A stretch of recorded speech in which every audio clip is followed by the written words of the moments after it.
monster at work.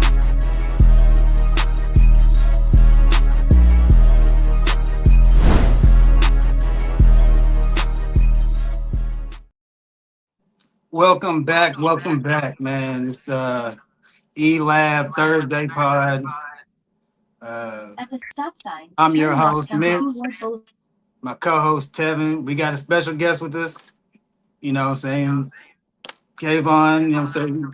How you feeling, man? How's your week been? I'm feeling pretty good. Week been good. Been smooth. Just really excited about watching some sports this weekend. Okay.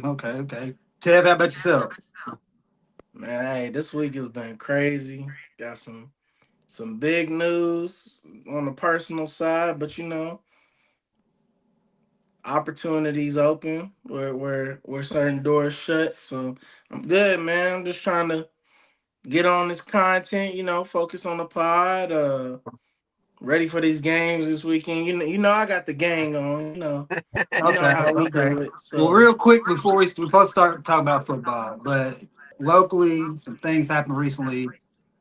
I am a UK hater, but this is gonna be a In backhanded about 1 compliment, I mile, guess. turn left So, onto Huntington Bridge.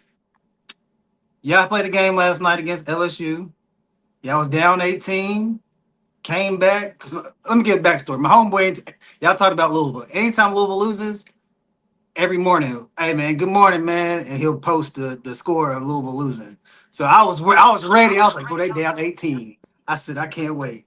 I tuned back in. It's like it was a 1 or 2 point game with 2 minutes left. They missed 2 free throws. I said, all right, there we go. Let me just start watching. It gets close again. Y'all take the lead. They come back. I said, okay. They got a 1 point lead. The center gets fouled, misses 2 free throws. I said, oh hell, here we go.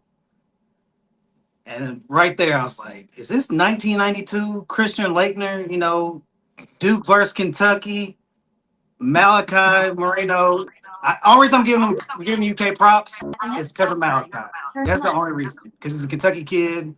My niece went to school with him, and my nephew's cousin was on the team they won a championship. That's the only reason. But I will say, how in the hell it was like the perfect pass. It hit the dude's fingernail. Turns bucket game. Ted, does this give Duke? Do you not hate Duke anymore because y'all got y'all's off? Does that eliminate everything y'all do? Turn left onto first Huntington one, View. Then take the pause. first right onto Addison. Second one, man, come on, bro. We never mess with Duke. You can't spell Duke without UK. It's puke. We call him puke. Nobody likes Duke, bro. Like nobody likes Duke. It's not even just a UK thing. It's like national, bro. It's the only people that like Turn right Duke onto are Duke Woods. fans. Then take That's the it. first Yeah, left onto Tev, and I am a Duke fan, by the way. That's For crazy. you to be saying this, for you to be saying Oh this, my for you to be goodness. saying all of this puke hate and all of this or whatever, Turn left. that is so disrespectful. Do you hear me? Like, Listen, audience. I want y'all to know. I y'all don't done feel stood on the bad that I side of a said these cliff and things. fell off. Yeah, I don't feel bad that I said this stuff, audience.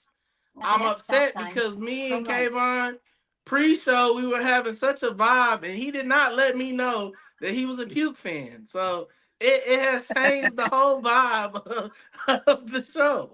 But go ahead, say At the stop sign, yours, turn Kayvon. right I onto mean, we Camelot good. Road. Then the I'll run back destination is on on the your UK right. in a minute.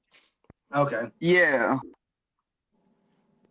Now, what I was about to say is, yeah, I am a Duke fan, but I am also a Alabama fan as well. That's really my main roots is Alabama, Crimson Tide, football and basketball. Mainly football is what I follow, but I just fell in love with the Duke colors because of the blue and everything. So that's the only reason why. The Crimson got a little old, so that's the only reason why.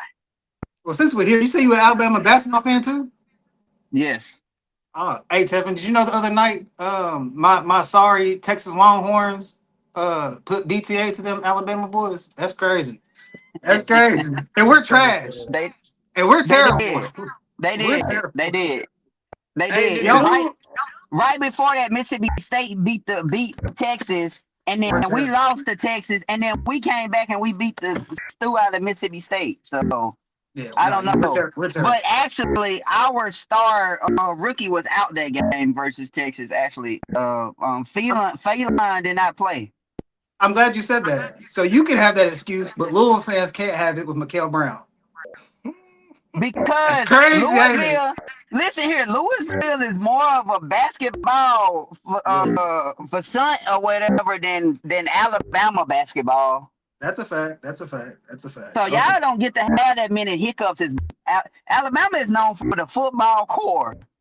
that's a fact. That's what they known for. Louisville is known for their basketball.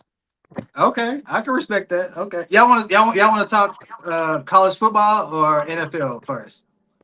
Wherever you want to go, I'm cool. I say whichever. I'm good with either one. Okay, college football will be quick. Ain't too much to talk about. Okay. Obviously, the national championship is going to be University of Miami versus Indiana. But before we get to that, is there a college football championship that sticks in y'all's mind as like, man, that was one of the greatest college football championship games ever? I'm gonna say for me, Fiesta Bowl 2011. The reason why I say Fiesta Bowl 2011, for those who might not remember, that was when Cam Newton took his Auburn Tigers, which I know Kay ain't gonna like that, but Cam Newton took his Auburn Tigers to the Natty. They played in the Fiesta Bowl. This was back when they had the BCS Bowl division before they went to the playoffs in college football playoffs. That is, and yeah, they beat Oregon. You know, that was I want to say that was the first time, at least during our lifetime, you know, where I remember that Oregon had made it. Auburn hadn't made one either. They kind of got like an unofficial natty with that 2003 season when they had Yeah. Cadillac and all them because they went undefeated. But you know, still Yeah. We don't count BCS. that. Yeah, I don't count it, but it was still BCS, so they didn't really get their fair shake or whatever. But man, if y'all remember that season, man, Cam was carrying. He was Auburn. Like I just seen somebody talking about Auburn the other day, and they was like, if you go look at the top 25 for that year, Auburn did not have the talent to match up with anybody in the top 25. They just had Cam. And Cam Yeah. really carried them all the way to the Natty. That game was close too. It was 22-19. I want to say Oregon started off a little hot, kind of went back and forth. Then Auburn had a nice little lead. I want to say they was up by 8. Oregon came back, tied it, went for the 2-point conversion. It was 19 up, and they kicked the field goal to win the game. Yeah, that's one I really remember, and I cherish. 'Cause honestly, the college football championships, there's only been a couple close. Most of them been Been BTA for blowout. real, and then the only other game, Mitch, I can think of that I mess with tough, and it might be somebody I'm not gonna go too deaf into it. Was I messed with the 12 Sugar Bowl when it was the rematch. I think it was the third time that Bama and LSU played, and Bama just 21 up, 21 zip, man. Madden, put down the sticks, you know. So that's Okay, really my top. But what y'all got? okay.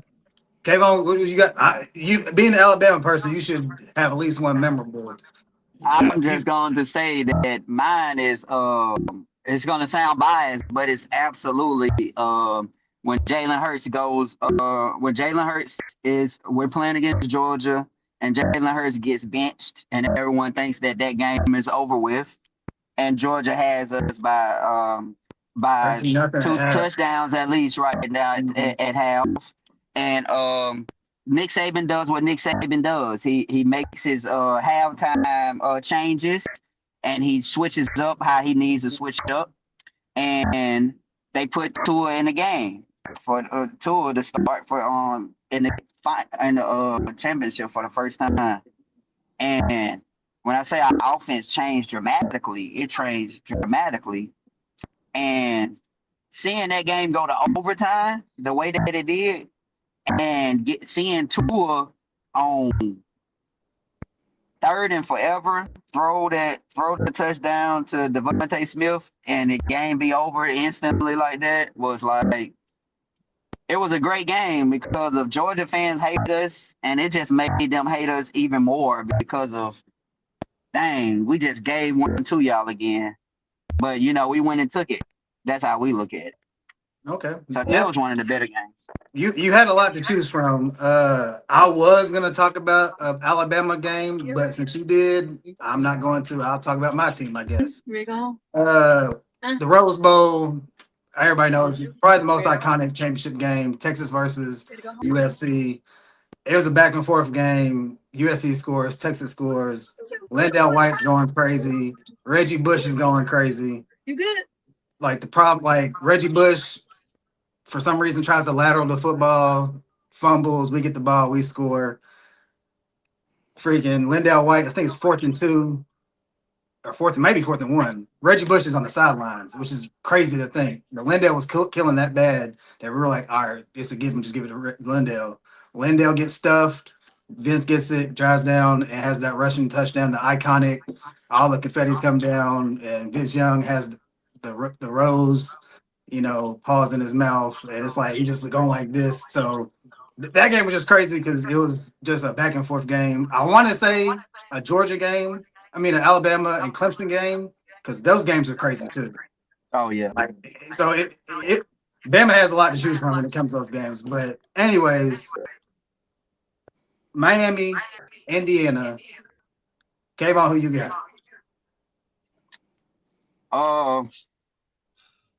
I've been up and down on it. Even when I was looking at us talking about this, who I was gonna choose, it's like Miami gives me so much reason to choose them because of their front seven is so dominant.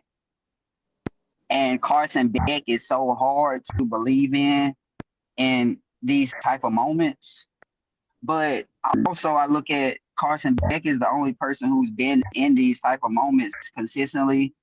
And I can't give an edge to either coach because both coaches coached for us at Alabama and they both got that pedigree of knowing how to win in the championship. And I just had to go circle back around to both running games. Both running games are amazing. Yeah. But when it got to it, I was like, who has that type of guy that when the games get close and you can have someone make a play? It just kept on going back to Malachi Tony. And I think Indiana doesn't have a Malachi Tony on their team.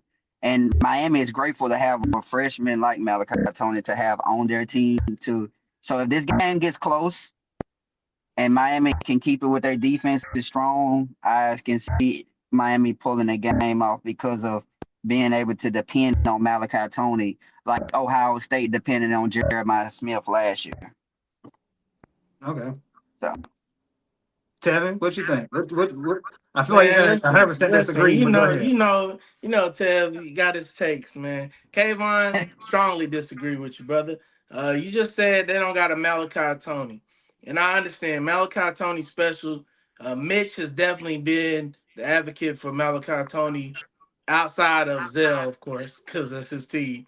But for somebody who's not a Hurricane, Mitch has definitely been Malachi all year, so I can't take that away from Mitch. But are we forgetting about Surratt? Surratt plays for Indiana. I'm pretty sure he gonna be playing on Monday. They also got Cooper too, and both of them are dogs. They really go tit for tat, to be honest. But I don't know if y'all watched that Oregon game. Surratt was making some plays. Like they was beating. It was BTA. Don't get it twisted. But Surratt was making legit plays. I think what happens with us when we watch Indiana, we just kind of get a little bored because they be beating people's asses. Like I don't want to sugarcoat it at all. They really be out here beating people's asses.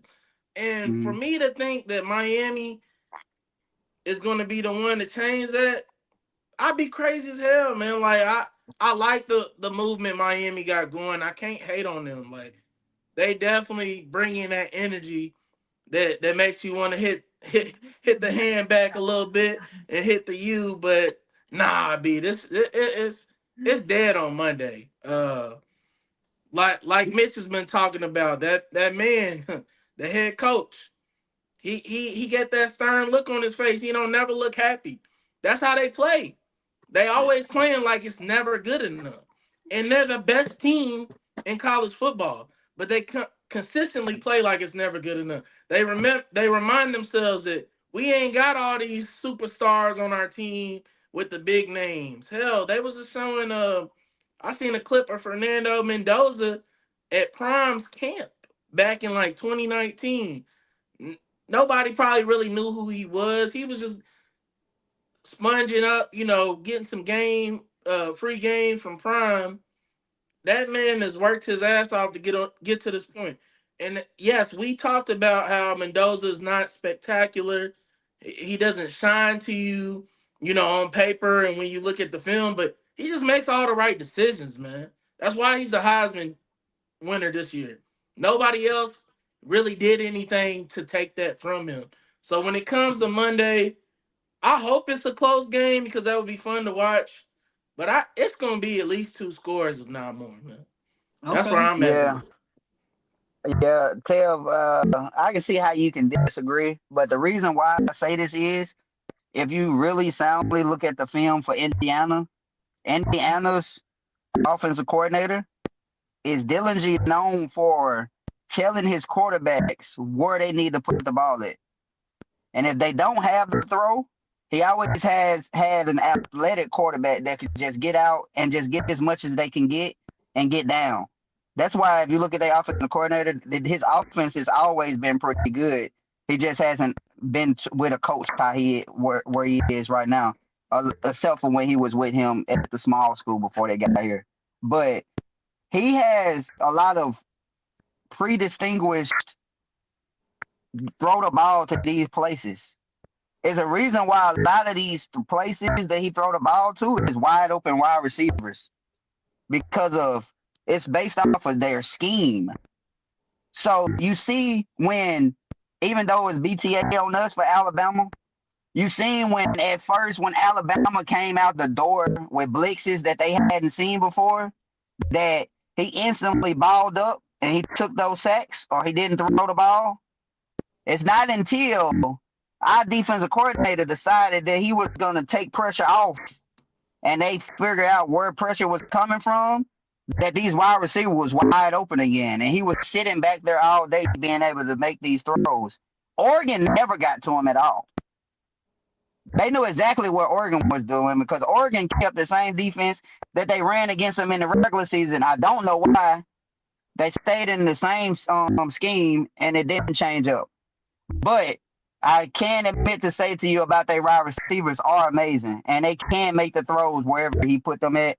But I just feel that Miami is built up like Ohio State and how I would say another team in the Big Ten that played them closely is built up, which they didn't make any noise, but they play Indiana closely. And both of those teams is basically built up with strong front sevens, with a good run game that don't give up big plays, but they also don't make a lot of big plays either. But they keep the ball long enough so that Indiana doesn't get to run the score up as much as possible.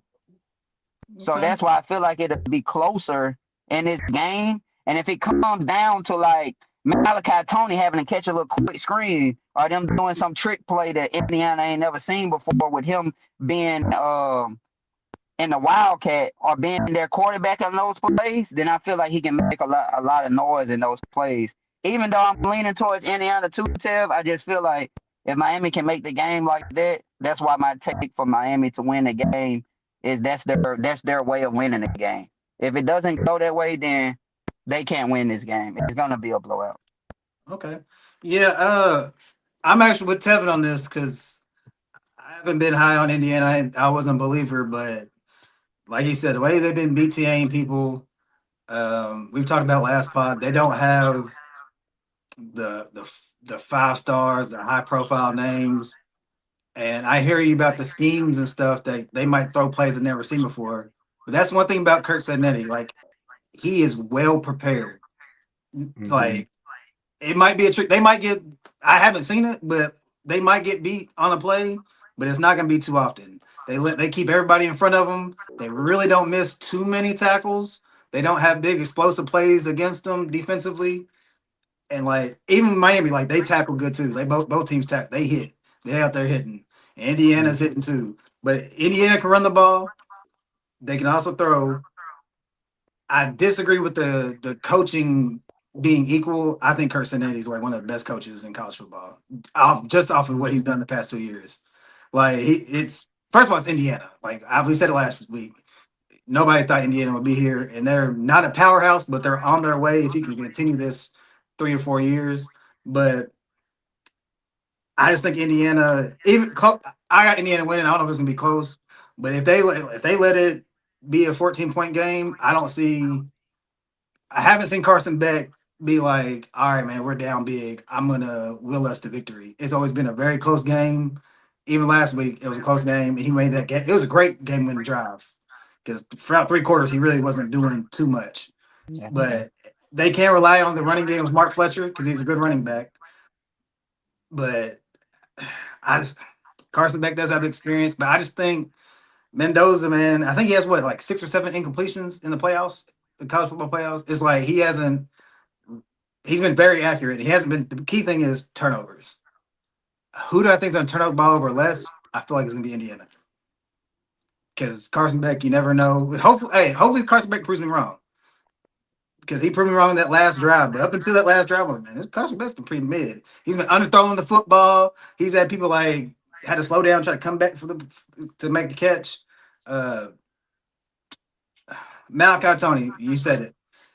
There's a player that a lot of people don't know about. Tev might know because he's from here. We had a player play for Purdue. He won Mr. Kentucky football. His freshman year, he had like 2,000 and like 2,100 all-purpose yards. Cold. I personally think he's better than Malachi Tony, but Malachi Tony is an X factor because he might not do that one game. He didn't do anything really receiving to the very end, but if you punt him the ball, he can erase everything just like that. Right. Quick. You was talking about Rondell, right, Mitch? Rondell Moore. Rondell Moore. Yeah. He was crazy. I figured he was talking about Rondell fun Moore. fact? He was crazy. Rondell and Wandell, they had the same trainer. I don't know dude's name. Mm-hmm. He's here in the city, but obviously you see the effect. Yeah, no. Like I mean, and Rondell Moore is kind of like bigger would in beat stature him too. in the league if he could stay healthy. Yeah, Rondell and Wandell had healthy issues too, but this year he was the only available, number one guy for his Giants. Shout out to Teddy. But Wandell ended up having 1,000-yard season, but 1,000-yard receiving year. But yeah, Rondell, he was like he didn't do the quarterback stuff, but punt returns, kick returns, wide receiver, end around. He did all types of stuff. So all purpose. All that being said, I'm still picking Indiana. So I love my and I don't think the U's back. Even if they win, I'm sorry, Zell. They're being back is like consecutive seasons of being like dominant. Damn, you ain't giving it to them if they you're not back. But when they lost in like 2003, they were on like a 32 game win streak. That's the U. That's the U. Not one season. Yeah. But that was different though. Like that was like you can't compare. I'm saying ever, though. I'm just saying. It's my point. That's the U that we think of. Okay, not one season. Well, I won't ever be able to say Alabama's back if I put it looking towards what Nick Saban did versus what other coaches going. What other coaches are going to do. But I'm saying if we win a national championship, that still counts as a national championship. Yeah, but you wouldn't say the reason why I'm saying reason why I'm saying is since he's been there, Miami is like getting the draft picks back too, though. Like that's another thing that tells me about if a team is back. How many players get drafted? How many players is on the first round draft radar? how many players on the second round draft radar, and they just had the number 1 pick last year. And it's arguably saying that I believe that Miami definitely could have been doing the same thing they're doing this year if they chose to let them into the playoffs last year with the same record. They had no defense. Their defense was trash. No, they didn't have a defense, but Cam was amazing. Oh, he was.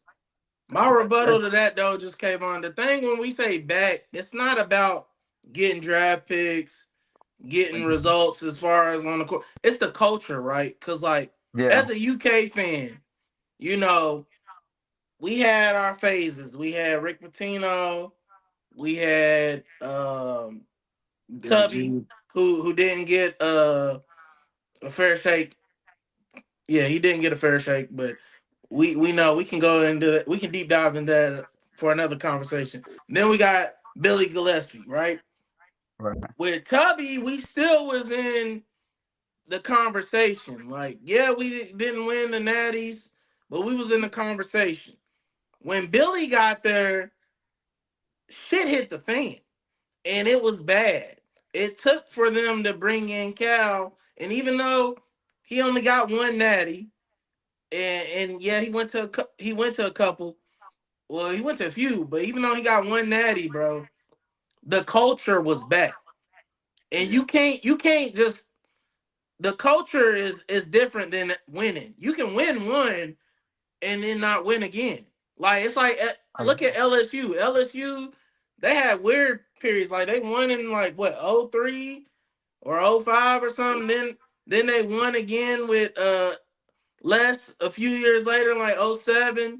Then it was a minute before they won another one, like 2019. So, like, the consistency is what me and Mitch are talking about when we saying the U is back in the culture. Now, to me, I'm going to give them the U title if they win this Natty, right? But it doesn't mean it's going to stay. You got to maintain that. And I'm going to also shout out Cristobal. That's my last thing. I'll shout out Cristobal because I've been tough on Cristobal because when you look at him, he doesn't give off the bravado, the swagger of the U, right? He kind of has that calm, stone bound presence. But as I've seen him in these post games, and I've kind of seen that energy, I've gained more respect for him. Like, I seen when somebody hugged him after Carson Beck scored, and he was like, "Get the fuck off me! Like, this shit ain't over." Like, that's the type of shit I need to see to understand where his mindset was. Because once I seen that, I was like, "Oh, so he's really not necessarily the problem. They just hadn't finished the transition yet." But when I see a coach doing stuff like that, I'm like, okay, yeah, he knows what the job is. Because yeah, them celebrating when Carson, that was crazy to me. I was like, y'all don't think Trini can't go down here and score? Which he really should have, to be honest. But they kind of, they ain't even gonna say kind of. They hold him with that non-call on that PI. But at the end of the day, that's football, baby. You know, there's a lot of non-calls. Former Cowboy fan here. I seen the catch before. So you get 9 calls in football all the time. You just got to roll with it. But yeah, the Canes can definitely bring the U back. They can start the process on Monday, but it's not just a one natty thing. You gotta bring that culture and consistency back. That's all we saying. Yeah. No, I feel you. I feel you on that for that culture and consistency. Like I said, I'm an Alabama fan, so culture and consistency is a main product of us keeping a coach and a coach being able to stay there for a very long time because the boosters get upset quickly and will let you go. But like I said, the reason why I said Miami can be back if they win this natty is even though they're headed to the natty right now, they got some of the best pickups in the portal right now. Like they done picked up a big quarterback to replace now knowing quarterback that they know they won't have anymore. They got defensive ends coming there that was freaks on the other teams just because they like this defensive scheme. And Mario Cristobal gives off Patriots head coach. They give off the same vibes to me. Both of them were pretty much old linemen. So both of them got that hard nose, like it's not over until it's over. And we're gonna hit you in the mouth as many times as we possibly can until you falter a little bit. and then we're gonna kick your head in. And I feel like long as he keeps that type of consistency, even though he up against Kurt Signetti, then those guys will run through a wall for him, and they'll have that. Okay. This was yeah. Kurt's baby Nick Saban to me, man. So Oh Oh yeah, yeah. for sure. so Oh yeah. and look, if you know anything about Louisville, Kentucky, man, we don't rock with across the bridge, which is Indiana. So I don't get any pleasure in seeing the Hoosiers do anything successful. But hey, man, what a spade is a spade, and I'm gonna call it. So Yeah, Okay. he Hoosiers is gonna amazing. get that dub on Monday. What? Hey, Mitch, speaking of the portal, is that where we're going next? Yeah. I didn't really have too much into it because I could talk about my Texas team. You know, what I'm saying all our acquisitions because we loaded up. Yeah, Yeah, y'all Sark replaced is Parker with yeah, Cam yeah. Coleman. Y'all, we've y'all took two of ours. I tell you, they had yeah committed to us, decommitted, and then committed to Yeah. Texas. yeah Hey man, Texas. look, I would have packed Parker's shit myself if I'm a Texas fan. We can get Cam Coleman, but damn, y'all lost the Texas player too though, didn't y'all? Oh, we ain't Oh yeah, they yeah. lost three. They lost three Nah, but running backs it was a big actually. one. It Two was a big five one. He stars. he Ah, went somewhere close too. What was he his name, did. Mitch? He, What he was his he name, did. I Mitch? don't. Crazy thing is, he's not on my team no more. I don't even know his name. But C.J. Baxter, oh, baby. CJ, Listen, CJ, yeah. surprise signing for the UK fandom for BBN. Cause like I ain't gonna lie to you, I don't know what the hell was said or what the digits was put on that check to get CJ to go to Lexington. But I ain't complaining. Like I'm happy. I just that wasn't on my 2026 bingo card. I ain't gonna lie to you. No, it's a good. If he can be healthy and be For sure. semi Exactly. He got to good. be healthy. Of course, I ain't Not blind Mitch or said crazy. semi good.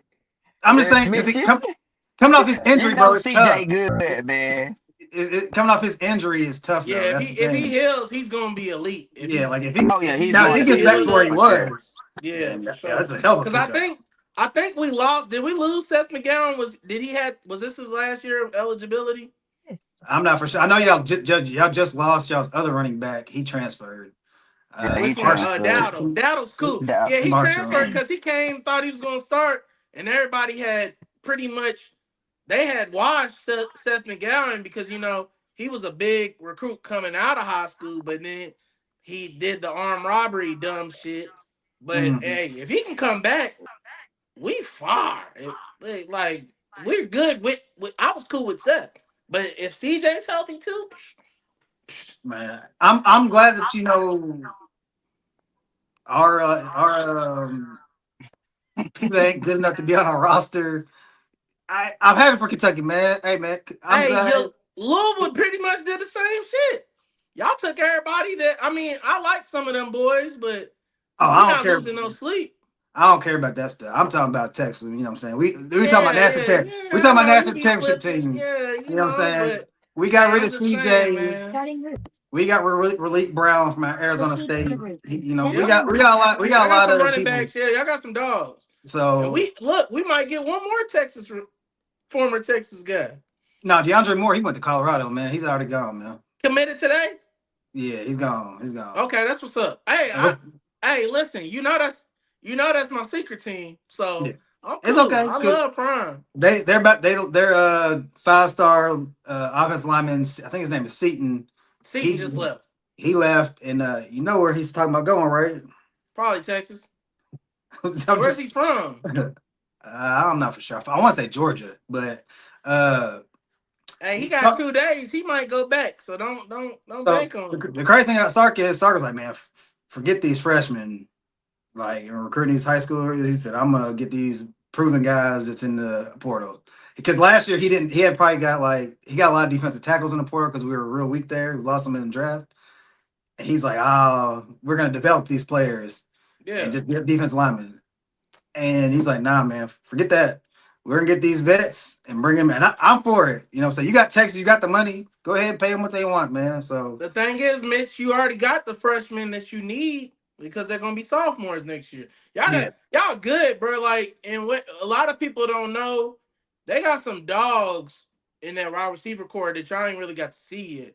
Like Butler's not a slouch, Lockett's not a slouch. They got speed, bro. Like Texas got real deal speed. So it's just more so developing them to the next level and getting that chemistry with Arch. But man, and you got to keep Wingo. You got Wingo. You Yeah. got Cam Coleman on the other side. Who's y'all slot right now? What's his name? It starts with the Mosley. I think Mosley's our slot. Yeah, He y'all came in straight. last year. He actually is all right. I think he's a freshman. So Yeah, Mosley, y'all he's straight, straight man. too. So we'll see. Y'all straight. Kevin, you for the Tide, I know y'all lost some people. Are you feeling okay about your team? With your coach? Because is he on the hot seat? Because I ain't gonna lie, man. I think he coaches on the hot seat, man. I think he might be. Yeah, this will be his last. This will be his last half of the season if it isn't how it's supposed to be. But I feel like that we've lost a lot of people that we should have got in the portal, honestly, and it's got a lot to do with the culture. A lot of people going in there and saying that it doesn't look like the same Alabama culture that they were used to, and I can see it as well from going down there during the game. Then it wasn't good.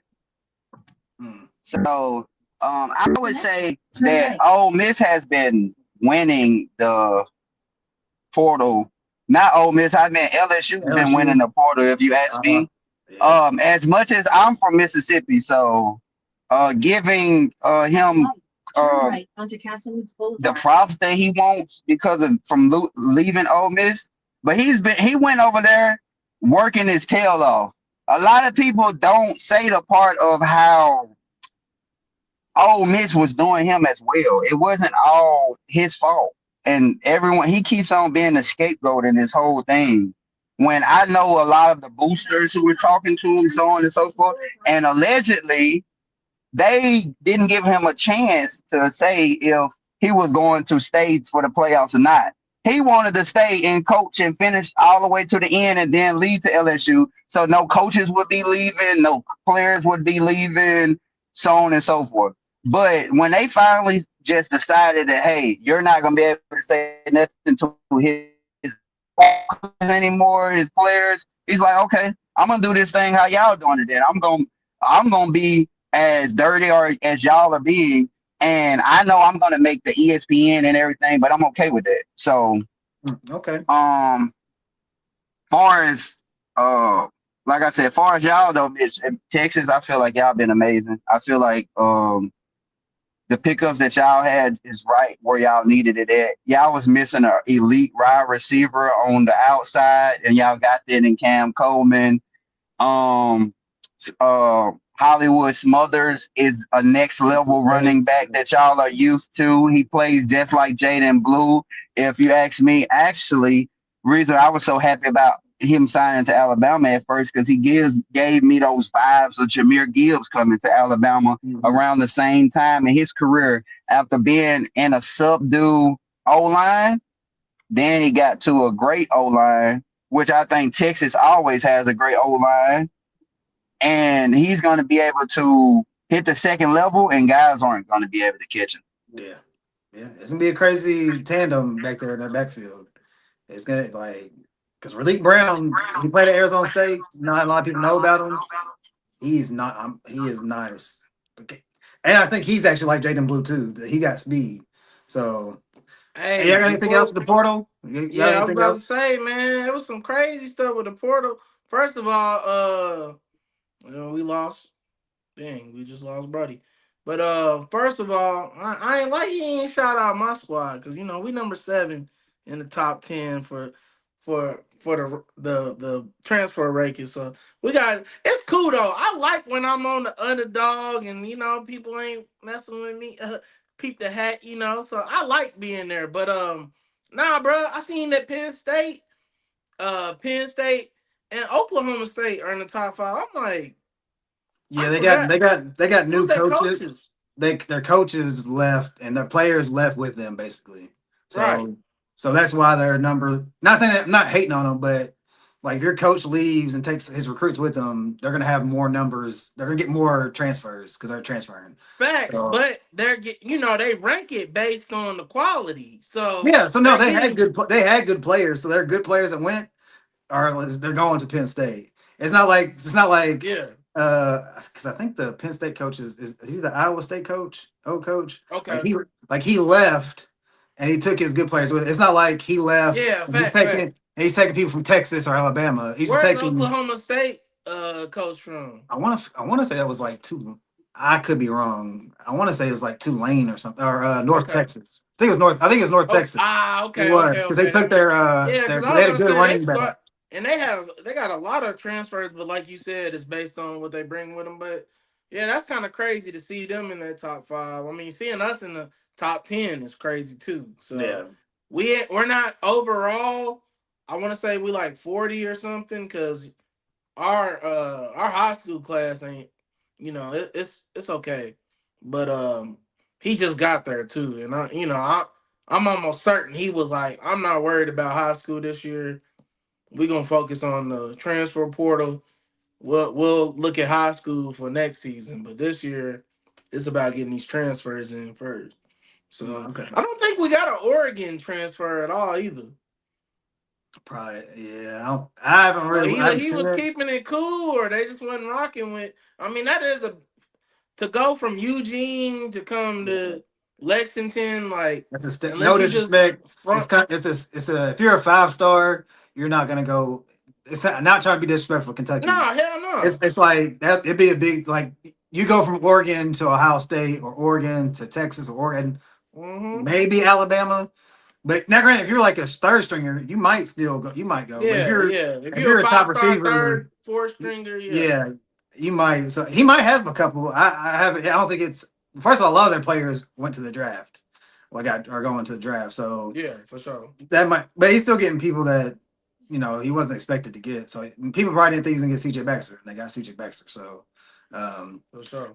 but I ain't got anything else. Got anything else before we hit the NFL? Man, BBN, baby, nothing Okay. else. I'm cool. Um, real quick, it's the off season for a lot of teams, and a lot of teams have to make some moves. Did you see the Ravens owner and his comments in regards to hiring the next coach and what input Lamar would have on it?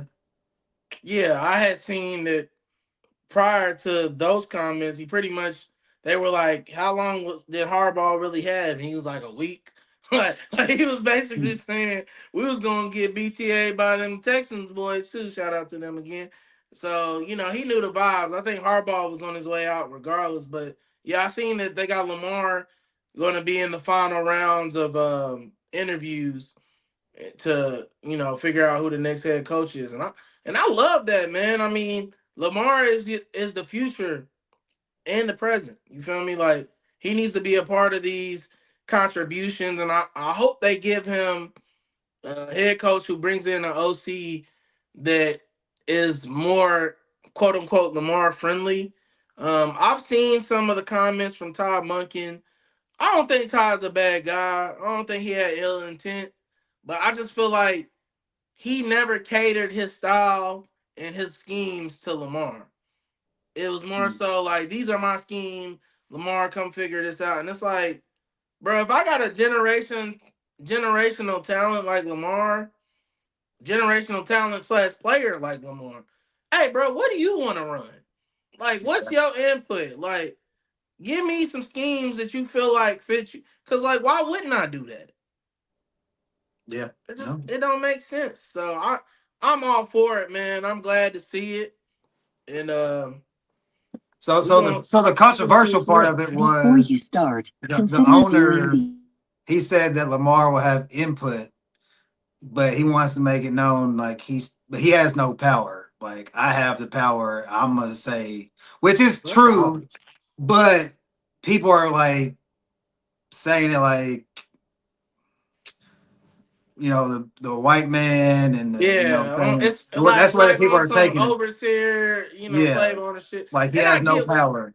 I get that, but at the end of the day, like what he said is correct, y'all. Like Maybe he could have said it better for y'all, and I get that too. But we can't be super sensitive to every damn thing. Come on now. Here's the Uh, thing, though. Do you think he makes that statement, that same statement, if he has a Tom Brady or Peyton Manning, or would he word it differently? Because maybe. what he said is true, but it just sounds crazy. Like, yeah, none of my players have that power. They don't have that power. Like, And like if I'm looking at it from a business side, I feel like the friction that Tom Brady fans is gonna make is gonna be a whole different friction than what yeah, Lamar Jackson fans is gonna make. Cause like you know, it's no secret. A lot of Lamar Jackson's fans are gonna be African American. We used to disrespect, so hearing shit like that, it kind of we just brush that off. So yeah, maybe he does it different, but I don't know. I don't know him that well. Maybe he stands 10 toes down and be like, "Look, I don't care if you was Jesus Christ. This my team. yeah, it Like is a I fact. make the Mhm. decisions. Yeah, I want your input." But I mean, hell, he could have said no input. So it's yeah, like that's a I fact. don't know. There's certain battles I ain't gonna fight. This one of them. And You the know. Ravens have been historically a good organization, so Yeah, you yeah. I can't mean, knock it. Harbaugh was there for 18 years. Yeah. Okay. Speaking of Harbaugh, Harbaugh didn't take too long to get a new gig. He's the new head coach of the New York Giants. Tevin, what your thoughts? Good hire, bad hire, indifferent? What you think? I'm gonna go indifferent for now. I missed out on my hot takes, man. I still got a chance on one of them because LaFleur he hasn't re-signed his contract yet, so he could still be on his way out. But I definitely said that the Bills was gonna fire their head coach. Yeah, they pulled that upset off y'all. I was wrong. So he's not going nowhere, at least for now. And Harbaugh's already gone to the Giants. I had Harbaugh going to New York, but Buffalo. So now he's in New York City. I think that is a good fresh start for him and a fresh start for New York Giants. But I mean, it kind of looks similar, don't it, Mitch? You got a young, athletic quarterback. Only thing really different at this point right now is obviously stardom and they skin. But I mean, when you look at the controversy surrounding both quarterbacks early, does the style work in the NFL? That was the same conversation had about Lamar in his first year that's being had about Jackson Dart. So obviously he's experienced with that controversy, so maybe he is the perfect guy for it. Or Mhm. maybe, this is just the straw on the camel's back. We'll see. But also he's gonna be bringing in Munkin too, and people's talking about, well, damn, Munkin didn't run Henry enough. Now he'll have Tracy maybe, unless Tracy's a free agent, and then you're gonna have Scatterbo back. Mhm. And it's like, are you gonna run Scatterbo enough? Like, it's a lot of unknowns, so it's hard to say for sure whether this is a great hire or not. I don't think it's a bad hire, but like I said, it's just indifferent. They had a lot of injuries too.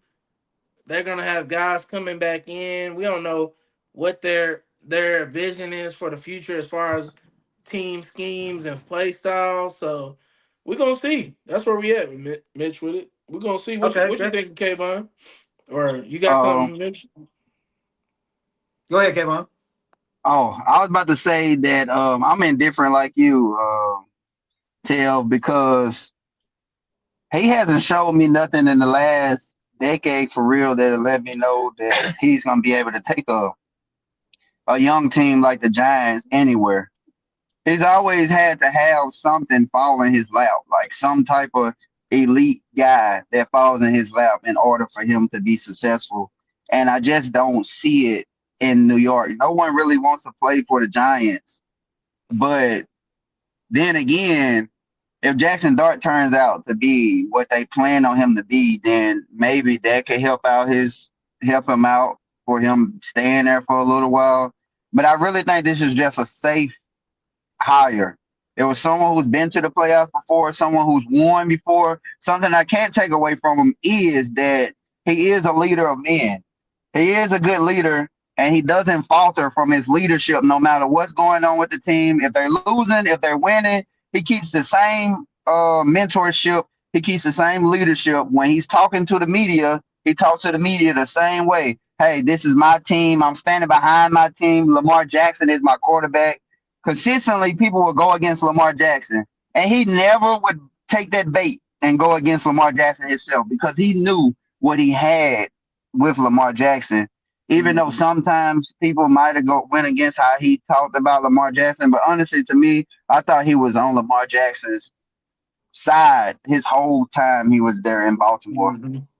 So Yeah, that's my sides on it. I agree with both of y'all. Only thing I'll say that I'm slightly saying it's a good hire because it's better than what you had. I wasn't a believer in Brian Daboll, so that's the only thing I can add to it, that he is better. And strictly because of what he said, he has the experience. Daboll didn't have head coaching experience. He was an offensive coordinator. So, and because he was with Josh Allen, the success that Josh Allen had, they thought, it could translate. And sometimes it works, sometimes it doesn't. So, Hey, Miss, they ain't had a good coach since Tom Coughlin. Yeah. And I Yeah. couldn't stand that old fart, but he got I shit couldn't stand done. it. He did. He got shit done. So another coach didn't get fired. He might have been fired, but he resigned before he could be fired, possibly. Mike Tomlin is 10 years over for the Pittsburgh Steelers. Avon, what you think? Man, I tell you, man, my dad is a diehard Steelers fan. My family is a diehard Steelers fan. I'm really the only Colts fan that's in the family.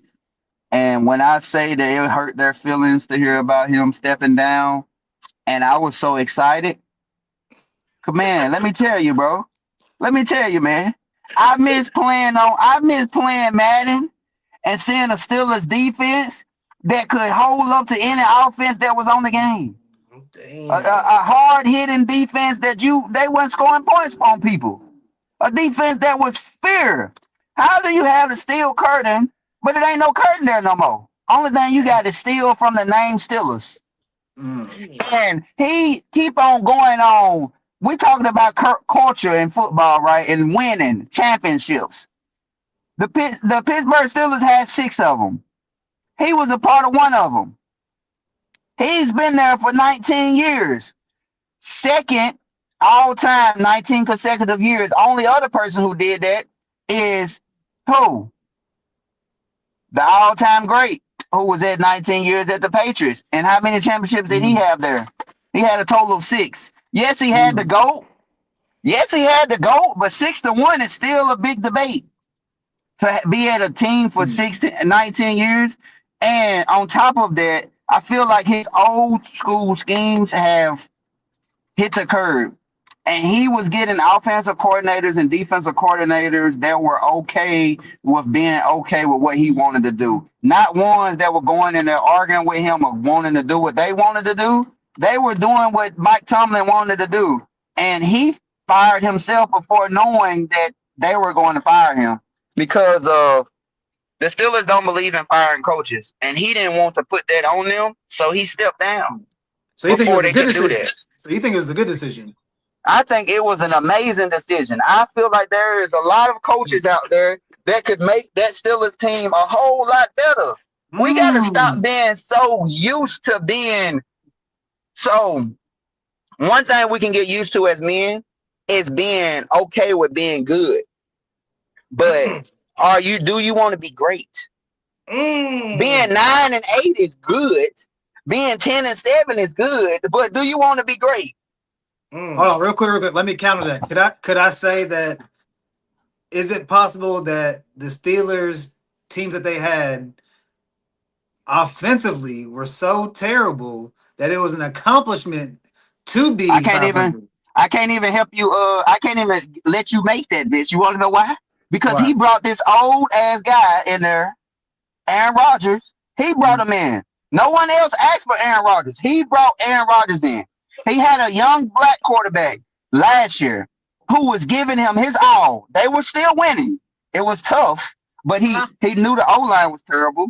and the O line couldn't hold up. But guess what? His legs was allowed for them to be able to hold up to that. So now that he's not, then now you can't do that. You see what I'm saying? So what you're saying is, if you were a head coach, you would pick Justin Fields over Aaron Rodgers, even at 40. In the area where my team was, absolutely. He put Aaron Rodgers into a space of getting hurt before he could retire. Did y'all see that O line? That O line was not prepared for. It was not prepared for Aaron Rodgers standing in quicksand type quarterback. Like if it was old Aaron Rodgers that I know me, you, and Tev is used to escaping around, throwing the ball out, getting away from D line and stuff. Okay, I'll be okay with that. But this is not that guy. This was a stand in the backfield, wait to get sacked type of Aaron Rodgers. If the throw wasn't there, he wasn't about to make it up. Instagram. And I mean, they had a choice to choose. They had a choice to keep Najee Harris too, Mitch. What did they do? What did they do? okay, hold on. I'm kind of cool with that decision because Najee Harris was cool, but he was kind of, he had too many miles on his legs, man, or something. He was getting stuck in the mud. He didn't have too many. Now, granted, they also went high on their rookie. He thought that he was going to be able to play, and he didn't make the. He didn't pan out. He didn't pan out. He didn't pan out. So they went with was it Warren? Which he's not a number one running back. So it's the problem is they went all in on DK Metcalf being your number one true receiver. He's not that. Oh my god. That's the main man. issue. So DK, DK completely disappointed me this season, by the way. So, and even in the game, they still were probably going to lose, but he had a terrible drop in that game. It was horrible. But that drop was horrible. Ted, what do you think? Good decision. Glad, you know what I'm saying? Former AFC coach, you know what I'm saying? Hey, man, that boy Kayvon had it sounding like New Year's Eve, New Year's Day, boy. All them shots fired. That was crazy. But I ain't mad at it. He was speaking the gospel, man. Here's the thing. I got love for Tomlin, man. I think he's a great guy, great coach. I've loved seeing him, even at Pittsburgh. I love seeing him, get up on the podium, talk his shit, have the crazy takes, the one-liners, the punch-liners. But yeah, man, he's the reason he's not there no more. That's why he stepped down. He taking ownership. Because you got to think about it. He could have had Lamar. That was one of the first times where I was just like, yeah, bro, I don't think you're going to be here. Which he ended up staying, what? He almost stayed another 10 years. But when I seen that, when he skipped Lamar, I was like, I don't think you're going to be here for the long run. Because at the time, I want to say Big Ben was on the way out. And I'm like, you could have had Lamar in the late first round at like 30, and you just didn't get him. Then you could have had Shador. Like, you've been having multiple ways to get the heir apparent, and you keep rolling with old ass, Ben, old ass Rodgers. Hell, they were so damn stubborn. They had Mason Rudolph in there like, we'll be all right. What? Yeah. Mason Rudolph wasn't all right before nor after getting hit on the top of the dome by that man Myles Garrett with the helmet, getting hit like a whack-a-mole. So like, I mean, listen, and Kayvon, he was talking. He said, "You've been here 19, you got 1. The GOAT had the GOAT, and they got 6. Now, mind you, they ain't have a GOAT, but if Tom Brady a GOAT, I mean, Big Ben definitely a bull. That motherfucker, he legendary in his own right.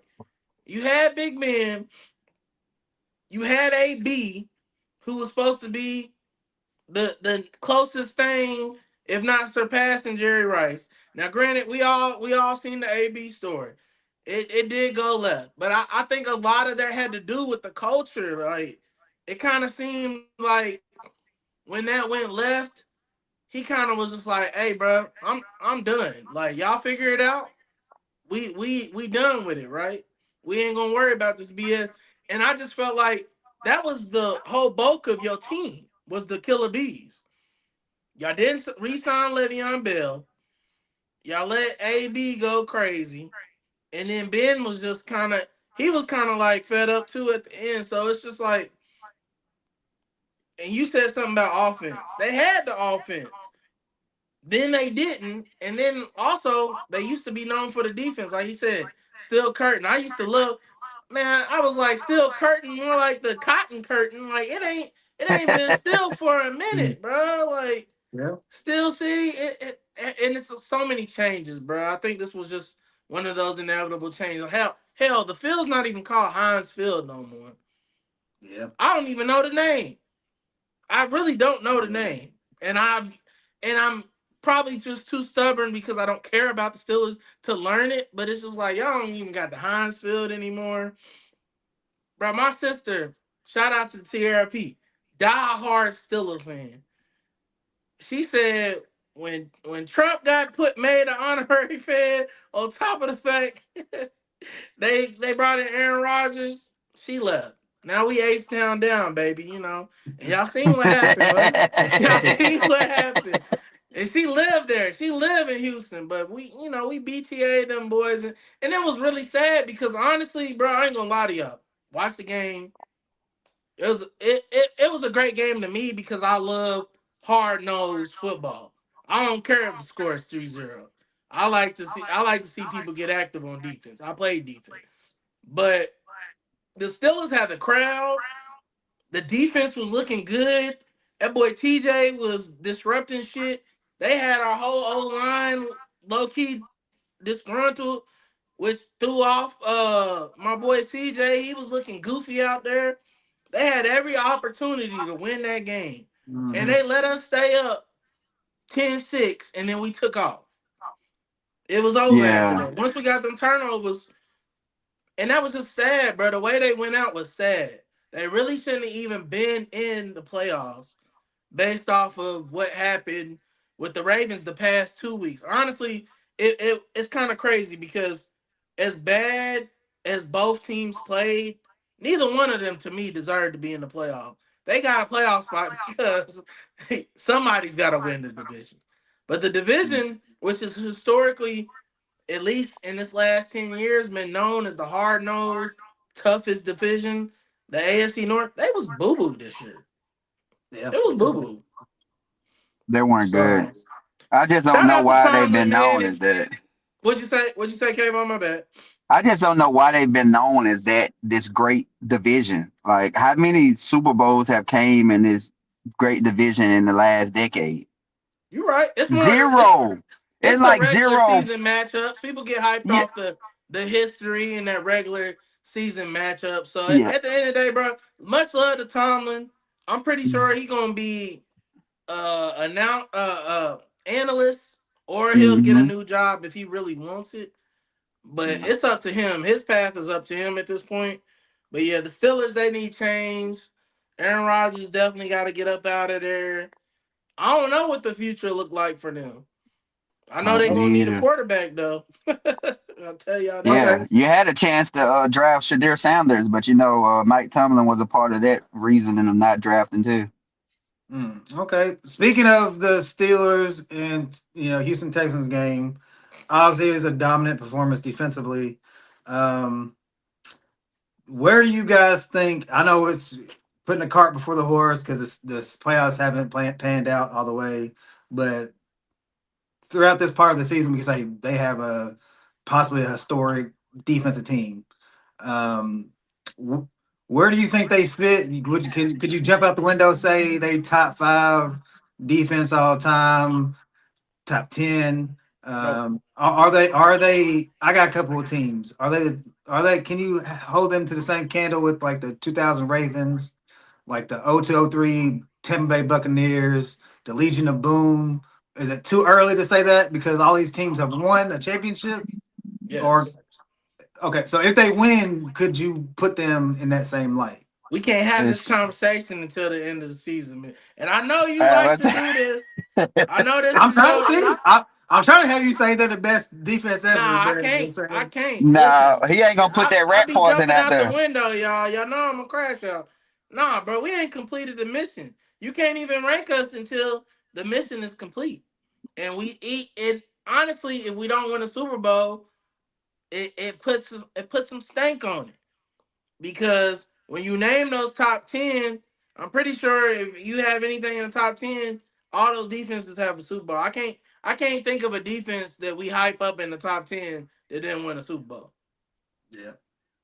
Yeah, So it's I too can't early, really think of man. one But either. Other listen, than the Carolina Panthers one that Cam Newton went to the Super Bowl with Denver had the number one defense and Carolina had the number two defense. People seem to forget how great the Carolina Panthers defense actually their was defense was because of fine. they only see that Cam scored 45 touchdowns and won MVP, but they gave up 12 points a game. Yeah, you're That's right. pretty good. But see, That look, is that's what really good. listen to what you just said, Kayvon. They only gave up 12 points a game. I don't even remember that because that's not what you're known for if you don't Yeah, win. If you you're don't right. win, we don't remember that shit. If they would have won, we'd be talking about that all the time. Yeah, because the better defense actually won because they was up against the number one defense, which was the Denver Broncos that year, who gave up like 9.8. So like they had Von Miller, Von Miller, a top five pick in the draft of his draft, and the other side had Luke DeMarcus Kuechly. Ware. Yeah, DeMarcus Ware is Yeah, top. DeMarcus Ware, but Luke Kuechly was like the best linebacker in the game at that time, and Von Miller was the best edge in the game at that time, along with DeMarcus Ware. It was like that was one of the better defensive clashes I've seen in the Super Bowl where the offenses didn't matter much at all. Hey, Yeah. bro, they had Cliff Harris and they had my boy Keith Talib in the Oh, backfield too. Listen, you know you fire when you get a nickname. They called the Denver defense the no-fly zone. And that's really what it was. You was not throwing the ball on that team. You really wasn't. Because people were getting cleared. And bro, come on, let's not forget. Mr. Akeem, take your chain to leave, was out there taking people's chains, bro. He was really out there taking the chain off of grown men, and they wasn't retaliating. Like when you got that legend behind you, bro, it's just I hear you, But but again, let me counter go that. ahead. Let me counter that. Now, granted, all this is predicated if they win. You Exactly. say you say keep to lead. Is he better than your number one corner? No, he would tell you that. Okay. Bro, they all love. Listen, Von Miller's great. Von Miller's great. Is he better than y'all's two edge rushers? absolutely. now, In yeah, his I was prime, about to say that's a different argument. absolutely. In his I One ain't gonna prime, versus say two. absolutely. absolutely, but it's a different argument. That's I'm a saying he's different not argument. better than both of them. That's what I'm Both of them saying. on it. No, he's Because not better than both of Demarcus them at Ware's the at the end same of his time. Demarcus Ware's at the end of his career. So that's what I'm saying. Like they You got said some. because you're just talking about Von Miller, right? Yeah, just Von Yeah, he's Miller. just talking Yeah, about Von and I Miller. Yeah, love Von Miller. Remember, we talked about this last week when we brought up the pass rushers. Obviously, career wise, as of now, yeah. But Daniil's not. Listen, Daniil's not too far away. He just don't got the accolade. That production rate. That's we had an argument in the chat. That production rate is insane for Daniil. So by the way, he the Neil does. should have been a first team Yeah. all pro. I don't know All what pro. Daniil. I gotta go look up that man's history. I don't know Why what did he's Micah done. why did Micah get first team over him is I am still puzzled at that. He got Thank hurt. you. He didn't finish the Thank you. season. He did got Thank hurt. you. He didn't finish the season, and it was only what he had more sacks. Hey, Kayvon, Like, Thank you, brother. listen, Thank you, brother.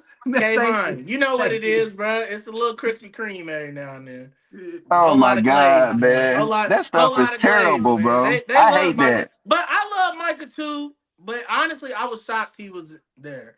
I didn't think he was gonna get it, What's but up, Iconic? Iconic said Micah is a name. I can agree with that. His name does carry hey weight, man, and y'all he's gonna held in chill on high my boy. regard. Y'all gonna chill on my boy Micah. Micah definitely turned around the Green Bay defense, and he was a key piece missing, and one of the main reasons why they lost. I But Yeah. disagree 100%. with I that disagree being 1,000%. said, and I know you do, and that's fine. But with that being said, Daniil Hunter deserved his flowers, He I did. know. hands Respect. down. Respect.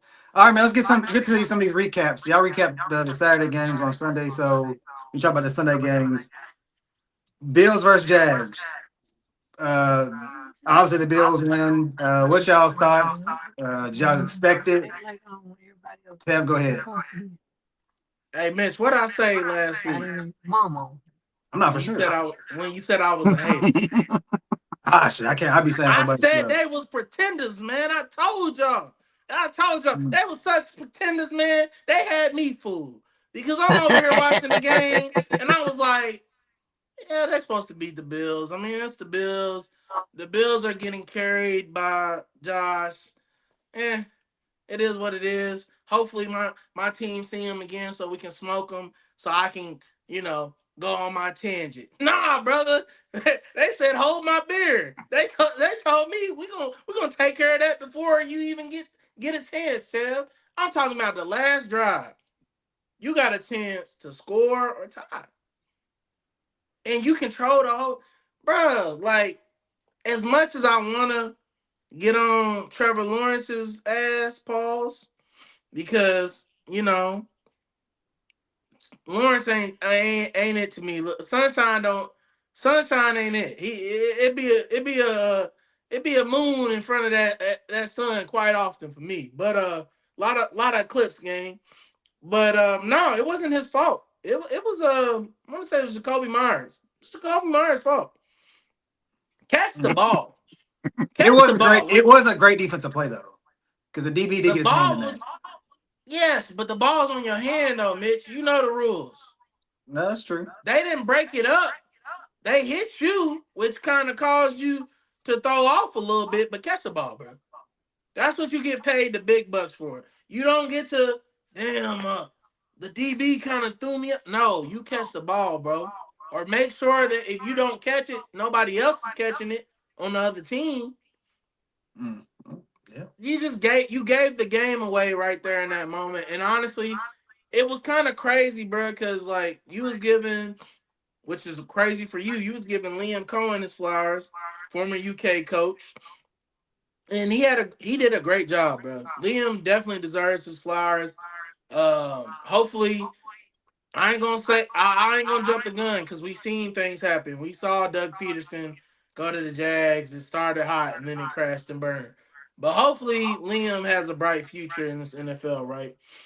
And shout out to the lady reporter that gave props to Liam. Like, y'all need to quit being weird, man. Yeah, Talking they was about hating on that. she ain't got credentials and shut up, bro. Like, y'all mad that people are out here being good people? Y'all goofy as hell. This is what's wrong with all y'all. That's why y'all be on the internet subscribing to OF because you always mad. You got built up tension, brother. Like, calm your asses down, man. Be happy, Yeah. Like, go outside, touch grass. Y'all need to quit being angry about shit all the time. Like, that's a beautiful moment because usually reporters are assholes at the end of the Yeah. game, like, and She ask gave him you his dumb flowers. questions. Yeah, she gave him his flowers. And she Yeah. gave him flowers, bro. Y'all mad because she ain't being a troll. Y'all weird as hell for that. But anyways, bro, yeah, I told y'all what it was with the Jags, man. They pretended. I know I just gave him flowers, but it's not Liam's fault. I don't trust Trevlaw, man. He showed me in the first 4 games what type of season it was gonna be. Now, mind y'all, they went on a streak, right? But a lot of those games that they got a little easy slate in some of that streak. Now they did win some key games too, but again, a broken clock's gonna be right twice a day, right?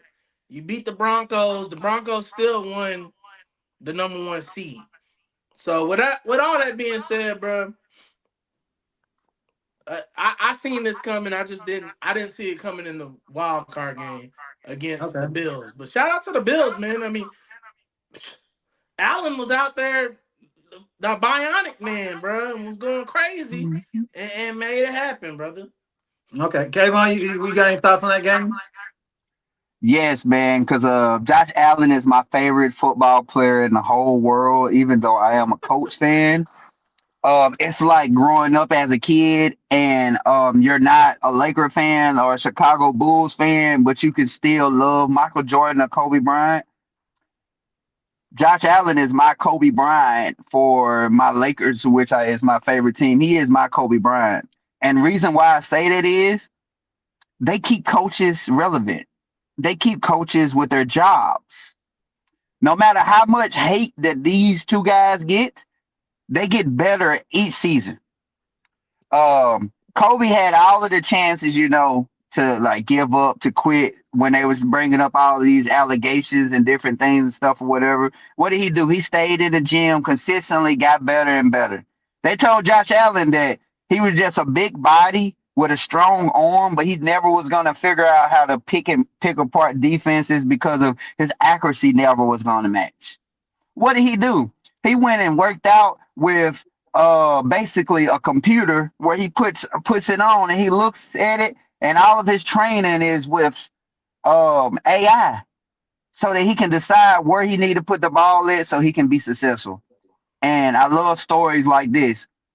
Lamar Jackson was so much better.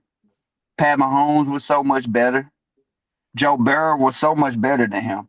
But now he gets to be in a playoff where he can say, I put all of that noise to the side.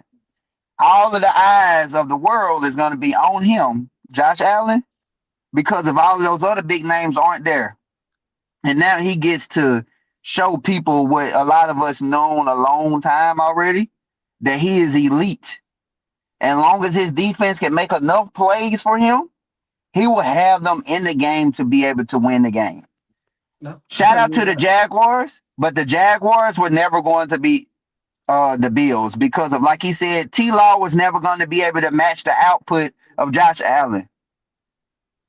Because of Josh Allen and T-Law just not on the same level, honestly. That Jaguars defense is way better than the Bills defense. Way better. Like the run game was destroying the Bills. Like they was trying to get the ball out of Josh's hands as much as possible. But every time he got the ball when it mattered, he scored a touchdown immediately. They could not stop him. He made a throw he made a throw in the 2-minute on time zone when it was 2-minute warning where he was on his back foot and he made the dart down the field to a wide receiver that everybody had forgot about since he was in his prime with the Saints. Brandon Cooks, yeah. Brandon Cooks. And then his running back didn't have a big game. And a lot of people started to say that he was getting carried by Cook, let Cook cook. Josh Allen has this amazing running back that makes a lot of his flaws go away. But who didn't have players that didn't make flaws go away? There were games where Tom Brady didn't have good games where he won Super Bowls with all field goals. But no one never talks about those ones when he win the Super Bowl with just all field goals. They never bring those up. They never bring up those games when his running back should have been the MVP, but he got the MVP in the game, but his running back got 3 total touchdowns. I don't know where they do that at, but I guess because of, like y'all said, the name. And the other thing I would like to say is this is going to be a tough matchup this weekend for Josh Allen and the Bills once again. That was their first win. There was their first away win playoff game for their coach McDermott, which I think is on the hot seat. If he doesn't get to the Super Bowl this year, I think he's out of there. Honestly, I think McDermott is out of there if he doesn't get to the Super Bowl. Because of you can't keep wasting generational talents like Josh Allen, Lamar Jackson.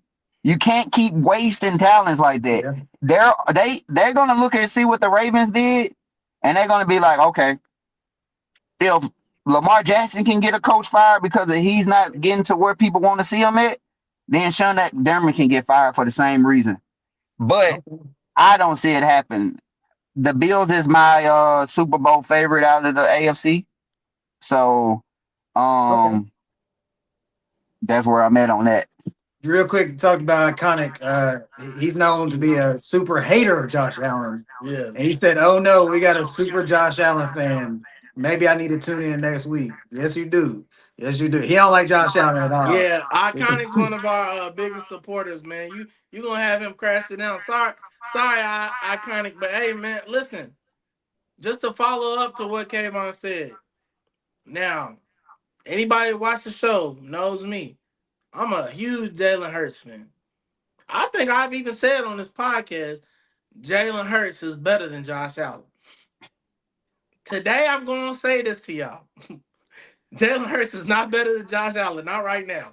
Not right now. Now, granted, Jalen Hurts has some things Josh Allen don't got. But Josh Allen has made me a fan. I don't care. You know, I think what it was, too, I think it was that Holly Steinfeld boy. I'm trying to tell y'all that boy got with that boy got with I said Haley Steinfeld, and he been acting different, man. Like, hey, man, Okay. I'm just saying she got a little, I think 16th black. Yeah, hey, he went black and he ain't never going back. That's all I'm saying. But Speaking of Jalen Hurts, hold on, before you go on your tangent, hold that. I'm also tell y'all this: Josh Allen is not better than no Joe Burrow. Flip that. Joe Burrow is not better than Josh Allen. Not even close. That's his dead. We need a dead that Joe Burrow barely plays. I like Joe Burrow. He's cool. When he gets to play and he's healthy, he's cool, Joe. He's not better than Josh Allen. He can't do what Josh Allen does. He can't take the hits that Josh Allen can. Now, I'm not going to tell you, brother, yeah, Pat has still got the number one spot to me. Hands down. Like, he ain't lost that. I'm going to have to see some amazing shit. I'm going to have to see somebody do a three-peat to take the crown from Pat. But when it comes to Lamar and Josh, I'm here, y'all. I'm here. I love Lamar. Same. I'm here. I love Lamar, but what I'm seeing Josh do with these terrible ass teams, and Mitch, I know you watching too. Them Bills teams ain't good. They not. Ain't. They got two They not players. good. They got They not two good. players on the offense, Allen and Cook. And even when he was saying people's Cook ain't carrying no damn Allen. Allen got more. He got more. I think he got more rushing touchdowns than Cook. Or it was like, if it wasn't more, it was about the same. Or he was like 2 off. Like, Yeah. and he has to throw the ball too. So Josh Allen is the center of the offense, bro. But if he can go on a run and win the Super Bowl, y'all, we gotta have some new conversations on who the number 2 spot belong to, and we're gonna have to say Josh Allen. Now, mind y'all, I'm rooting for the Bills this week, and we're gonna go to Mitch's. Mitch got to take, and I'm ready because I knew it was coming. before we But get to that, before we get to that, before I'm we get to rooting for that, the Bills. I'm rooting for the Bills this weekend, y'all, because I need y'all to handle that business and beat them Broncos. Because on Sunday we got to go up to New England, Gillette. We're gonna handle our business, and then we're gonna have a home game. We'll have a home game for the AFC Championship. And I know you said you got the Bills winning. Yeah. You got to peep the hat, baby. It's still H-Town. We're going to handle that. Because Josh Allen can't beat us by himself. He going to need some help to beat us. But CJ he Stroud. deserved his CJ flowers Stroud would today. be the help that he needs. You said what? CJ Stroud would be the help that he needs. Because Nah, CJ brother. Nah, Stroud tried brother. to help the Steelers win the game. But guess what? The Hey, Steelers just didn't have enough offense. But hey, 5 hey, turnovers in a game against the Bills, you know you're out of there, right? hey. I'm gonna tell you this, Kayvon. We really got the coach of the year, but they don't like to talk about it. He gonna get him right. Don't worry. Y'all ain't gonna see that CJ Stroud for a while. Yeah. We putting that CJ Stroud up. But go ahead, Mitch. My bad. before we Mitch. go, I kind of said he said Josh is cool. I just didn't like the media stealing the MVP from Lamar. Lamar had top 5 passer rating of all time with 900 yards on the ground. Yeah, that was. Oh I don't yeah, think they Josh. was glazing. They was Yeah. glazing Josh for sure. It was They about won. impact, though. It was about impact. Yeah, but come Josh on, bro. Allen. Impact. They both got impact. They both got impact. Okay. But did Josh Allen have Derrick Henry, who had 1,900 rushing yards and 18 touchdowns? He got cooked. They both got cold Cook, ass running Cook, backs. but I'm saying Cook wasn't close to Derrick Henry numbers last year. Cook barely made 1,900? No. 1,000. What do you have? 1,200? 14? No, he had 1,000 and something. He made 1,000 in the last game of the season so that he How could many get of the the rushing money. yards did Josh have? How many rushing yards did Josh have? Yeah. 700 and something. Well, and Yeah. again, And he had more rushing touchdowns than Lamar Jackson. but look though, we know Lamar can do all those things. They Yeah, trying to but he make sure. didn't though. Yeah, but you're saying it in the sense of like he couldn't. He can, The reason he didn't is because they don't want to wear their quarterback down, which nobody Yeah. should. That's honestly been my issue with the Bills, is that they basically got a mobile Big Ben and they was gonna run him to the dirt. And Oh I yeah. still feel like that could end up being the future for him if they don't. But I felt like this year that the running was different.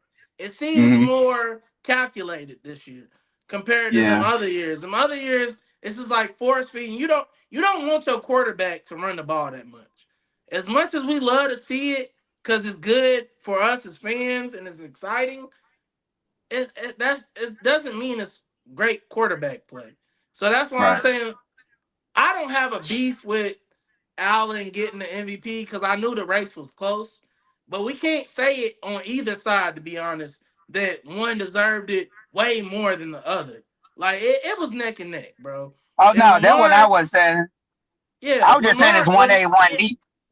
yeah, Yeah, no, it was yeah, close. and you choose your A or B. But Lamar has gotten into that point where he's going to be like LeBron James, where you just get tired of voting for him for MVP because you don't want to see it because you a Yeah. hater. And that's Voters what fatigue, definitely. voters be on that, bro. Like I don't know if I'm gonna pivot to Mitch after this, but I don't know if y'all saw Kurt Warner. He said this was the first year he got to be an All Pro voter, and he said he didn't know half the people that was playing. I'm like, what? Mm. Like you got, and he even said it. He said, "Hey, I think we need to have designated voters for positions." He's like, I much more rather do the quarterback voting than try to vote on a DB or a D tackle. And I think that's smart too, because a lot of these guys they're not evaluating every position, you know. And we try to sharpen iron on E-Lab. You know, my bros definitely check my knowledge. Like we're trying to look at all positions, right? And a lot of Yeah. people don't do that. They pick the stuff they like and they stick to it. So yeah, you should have selective voters for each position. You can't have a voter who don't know who's playing, bro. That just don't make sense. Yeah. Okay, get to this next game. San Francisco 49ers against the Philadelphia Eagles. Final score was 23-19. All season in the chat and on, you know, pods, we've been told by Tev that Jalen Hurts is a top 5 quarterback. He's an elite quarterback. He's a Super Bowl champion. All this, and we've been telling him he's been ass is a compliment, in my personal opinion. He's been way worse than that. And this game proved it again. Looking at the stats, 20 for 35, 20 of 35 for 168 yards and a touchdown. And you could say, rightfully so, your boy Arthur won. He had some drops. He didn't play to an elite level. But you can agree that the 49ers do not have a good defense. What did you text Teddy? Because like his timing is sus as hell. That The is man ain't been crazy. in the That is comments the crazy. whole time, That is and crazy. then he just pops up in the comment. Yeah, y'all plotting on me, y'all I, scheming on me. That's I'm using my fine. phone. I'm Listen, definitely not listen. texting. Is their defense elite? Hell no. But at the end of the day, we gotta get some props out. Kyle Shanahan is the greatest coach that never won a Super Bowl. Like that, we've already talked about this. That's point blank period. Because the way he gets the next man up mentality implemented on that team is incredible. So Because the way they played, you couldn't tell me they was missing an all pro linebacker. Cause they don't play yeah, like you they can don't you can play like add it. you can add an all pro tight end because he tore his Achilles. George Kittle Exactly. tore his They don't Achilles they don't early. play like that. So man, your boy C Mac, well, more so Teddy's boy. You know, you are definitely a Bijan advocate, but we all give C Mac his respect. C Mac, shout out to he went to Germany, right? I don't know what Mhm. the Germans did. I don't know if we'll ever know what they did, but whatever they did worked because that man looks fine now. Um, yeah, man. Hey, with giving out flowers, we gotta talk about our L's, right? it's TP over here, baby. We don't dodge no smoke. Jalen, it was bad. You know it was bad. You said it. Jalen said it. I don't have to say it because we got clips of Jalen saying starts with me. Um, Throughout the year, I would say in the beginning they were more so up. Towards the end, it started to go down. That 5 turnover game is really like where it kind of got us. And when you're saying ass is being friendly, that's just you overhyping it because you ain't shit, No, Mitch. I'm not. You ain't shit, and that's just your angry Titan ways Sam, because has he been a top 15? you had a Has he bad year. has he been a top 15 or top 20 quarterback this year? He been at least top 15. But you had a bad year, so you being a Grinch right now, and we not Uh, too far off of Christmas. So I give it. I mean, at the end of the day, bro, before the 5 turnover game, he wasn't turning the ball over. It wasn't on him, bro. Like we all know what the problem with the team was. It was the offensive coordinator. okay. Let's keep it a bean. See, you thought I was gonna say Arthur Warren. Look at you trying to predict what I'm saying, and now it was the offensive coordinator. I knew why Arthur Warren was mad, and I'm still calling him Arthur Warren. I knew why he was mad, and he had every right to be upset with the OC. And maybe he was just saying it out loud, what everybody was thinking. But the way you go about it, bro, we both play football and we know the NFL well. That is not a way you go about it if you want to win. That's the way you go about it if you're trying to sabotage the team, if you're trying to get traded, or you don't care about y'all winning anymore. So that's why I've been on him all year. And that's why I've been pissed off with him. Cause I'm like, bro, you already know Jalen is the face. He gonna catch a lot of this flack. You supposed to be his dog. You was smiling when you got traded. Y'all was cheesing. We got the video. Like, help your dog out, bro. Like, even if me and you disagree, Mitch, we a team. I ain't finna make you look bad because I'm upset. We can talk that shit out, on the phone behind closed doors. You supposed to look out, bro. And I think the OC was obviously the central point, but that shit went everywhere, bro. Shit hit the fan, and we see what happened. OC's gone. OC got fired. Yep. Literally the next day or the day of. I can't remember. The OC's gone. Jalen knows he gotta get right. And let's keep it a beam. We probably know Arthur Warren probably played his last down as an Eagle. He probably played his last down as Eagle. Don't know where he's gonna go, but he did too much in the end to keep him on there. They just gonna have to, the focal point's gonna be Smitty, which ain't a bad number one to have. If you go look at the stats, I want to say Smitty had more receiving yards than him on less touches. And touchdown wise, I don't know who had more, but they were about close. Smitty can be your number one. They just gonna have to, they're gonna have to get a few receivers. Another thing too, Mitch. Not gonna lie, I gotta keep it a bean. I always do. The O line is not the same. That No, they had a that lot of O injuries. line being different is hurting them. What'd you say? I said they had some injuries too. So Yeah. That O line being different hurt. They don't even run the tush push no more because they can't run it like they used to because they don't have the right personnel. So yeah, they definitely got to go to the drawing board. And honestly, they got to have a bounce back season. Which I mean, we've seen them do that already before. But if Nick Sirianni come out next year and they look real bad, especially with a what is this like, they fourth or fifth new OC? yeah, I think like every year, damn near they It's had gonna like be a the new. it's gonna If be the they Yeah, get seventh. another new yeah. OC, y'all, and they look bad next year, we gotta start talking about hot seat for Nick Sirianni. Because what are you doing, bro? Like, Okay. what are you seeing that clearly is you're not seeing something to get the right guy in there? But Hurts, man, I mean, at the end of the day, he had a bad year. Y'all want to give him his flag? That's cool. It comes with the territory, but we're not gonna sit up here and act like Hurts ain't led them in games, done what he's supposed to do, showed out on the biggest scene twice, and won a Super Bowl MVP and was this close, y'all, from winning two. 2 Super Bowls and 2 Super Bowl MVP. He's not a scrub. We can't do him like that, bro. If y'all want to say he ain't top 5, y'all, that's y'all opinion. I can't take that away from y'all. But to say he's a scrub, Super Bowl MVP, how many Super Bowl MVP quarterbacks do we know that were scrubs? A lot actually.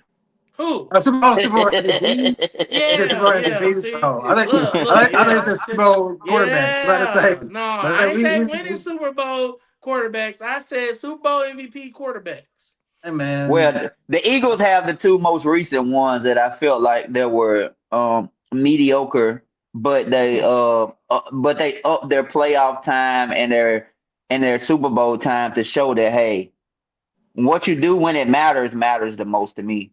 And Jalen Hurts always backs up what he's supposed to do when he's supposed to do it, and that's in the playoff time.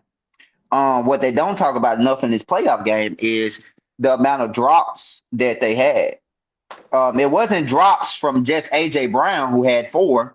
Thanks. That Damn. I've seen Devontae Smith make that catch across the field, across where they said was a little too high. I've seen him make that throw countless times to Devontae Smith where he comes down with that throw, where he comes down with that and gets down. Now they're closer to the red zone. Then you have AJ Brown begging for the ball, begging to be the alpha dog, begging this and that. And then when they finally give you 3 deep balls wide open, you can't catch neither one of them. But all of this go, and then we don't talk about Saquon Barkley diminishing so bad because of the O-line, like y'all said. The O-line meant so much to them. Jason Kelsey meant so much to them because of how much he was identifying what was going on the other side, helping Jalen Hurts know, hey, the blitz coming from this side, slide over this side, because he was just been into the league so long. Shout out to that draft class. That draft class was amazing, by the way. But when I talk about the Eagles and I talk about Jalen Hurts, I just don't understand the hate that Jalen Hurts gets that a lot of quarterbacks and people get away with. Like, just because of people love him on the social media and because of women love him because of how he looks, doesn't mean That's that what that's it his is, fault. bro. That That's what doesn't it mean that's is, his fault. bro. Y'all hating on That's him what. because of Hey, the love that he gets, and y'all think that he's hey. a mediocre quarterback. Why wasn't we calling Tom Brady mediocre in his first 3 Super Bowls when they didn't score a touchdown? Hey, listen, But I don't but know what's he's going that. on with Kayvon. He got real hate for Tom Brady, but keep going, keep going. I It's love this. it's I love it's this. not real hate for Tom Brady. I'm just saying that what Tom Brady and Peyton Manning said something amazing to me when I was listening to them. When y'all get off of this, y'all should go look at their little talk that they had together on ESPN. They was Okay. talking about how the NFL has forgotten on developing quarterbacks. Yeah, for sure. Peyton Manning has the record for a rookie for most interceptions in a season with Mm-hmm. 28. His Yep. brother gifted him a poster with all 28 interceptions on it.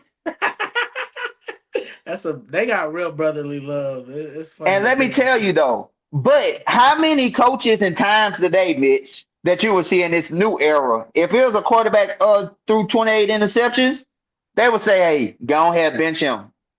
oh yeah, Start a new quarterback the next year. yeah. Like, you got to let these guys develop. Tom Brady wasn't Tom Brady when he first came. Peyton Manning wasn't Peyton Manning when he first came. Drew Brees wasn't Drew Brees. Big Ben wasn't Big Ben. Like, even though Big Ben won a Super Bowl early, he still wasn't Big Ben because he had Big Jerome Bettis behind him. And he had a very amazing defense with Troy Polamalu at safety and James Harrison, another guy. And on top of that, I think sometimes early success can be subdued because I'm a coach, man. I'm a hater of Houston, but I give right when right is due. CJ Stroud is a good quarterback, but I feel like a lot of his early success tends to have went to a lot of the fandom people heads and realize that he has to consistently do this on a daily basis because he's just in year 3. Even though he's went to the playoff in all 3 years, He has to consistently do that to get these flowers that he's supposed to get. That like this year he's not going to be able to get it because of the defense being so amazing. They're going to say he rode the coattails of the defense, even though he did enough. But Jalen Hurts and the Eagles getting what they need, a new offensive coordinator. It will be the 7th offensive coordinator since he's been there. Golly. He's had a new offensive coordinator every year except for 2 years because Shane Steichen was there 2 years back to back. Yeah, Steichen was the only one. Now Steichen is our head coach and he's fucking forgot how to play football, but there's neither here nor there. But I think, and again, I think the Eagles actually lost to a better team. A lot of people are not going to say it, but the San Francisco has what either Tev coach or San Francisco coach needs to be the headliners of that coach of the year. Because to lose Fred Warner, 1, and to lose Bosa, 2, the 2 superstars on your defense, and to make it to the divisional second round, to lose your starting quarterback, to not have CMC all years, to lose Kittle, and Kittle only to play 11 games, to not have Brandon Ayuk all season, and to do what they're doing, it shows how amazing CMC is, and it shows that to give Brock Purdy his fucking respect too, because he is a dog. For sure. You keep on saying he didn't deserve the money. You keep on saying that he wasn't supposed to win this game, or they wasn't supposed to do this, or he has all of his pieces. What about now? What about now? What does he have now? CMC? That's what he has? That ain't a bad half though. It ain't a bad half, but I'm saying it ain't as much though. That's what I'm saying though. Let me get to the chat real quick. I don't know if you can see the comments. Iconic said AJ Brown to Baltimore. Here's the thing about AJ Brown getting traded. If he gets traded before like a certain point in time, it's like a $20 million cap hit. So they kind of have to keep him unless they want to take a crazy cap hit. I don't think they'll do that. Ted said he played like shit all year. That defense been saving him all year. Anytime the defense doesn't play well, he can't carry the final drives. Then Ted said blocked field goal to the Rams to beating us because Travis dropped a TD. It's bad. Lane was hurt. That's cool.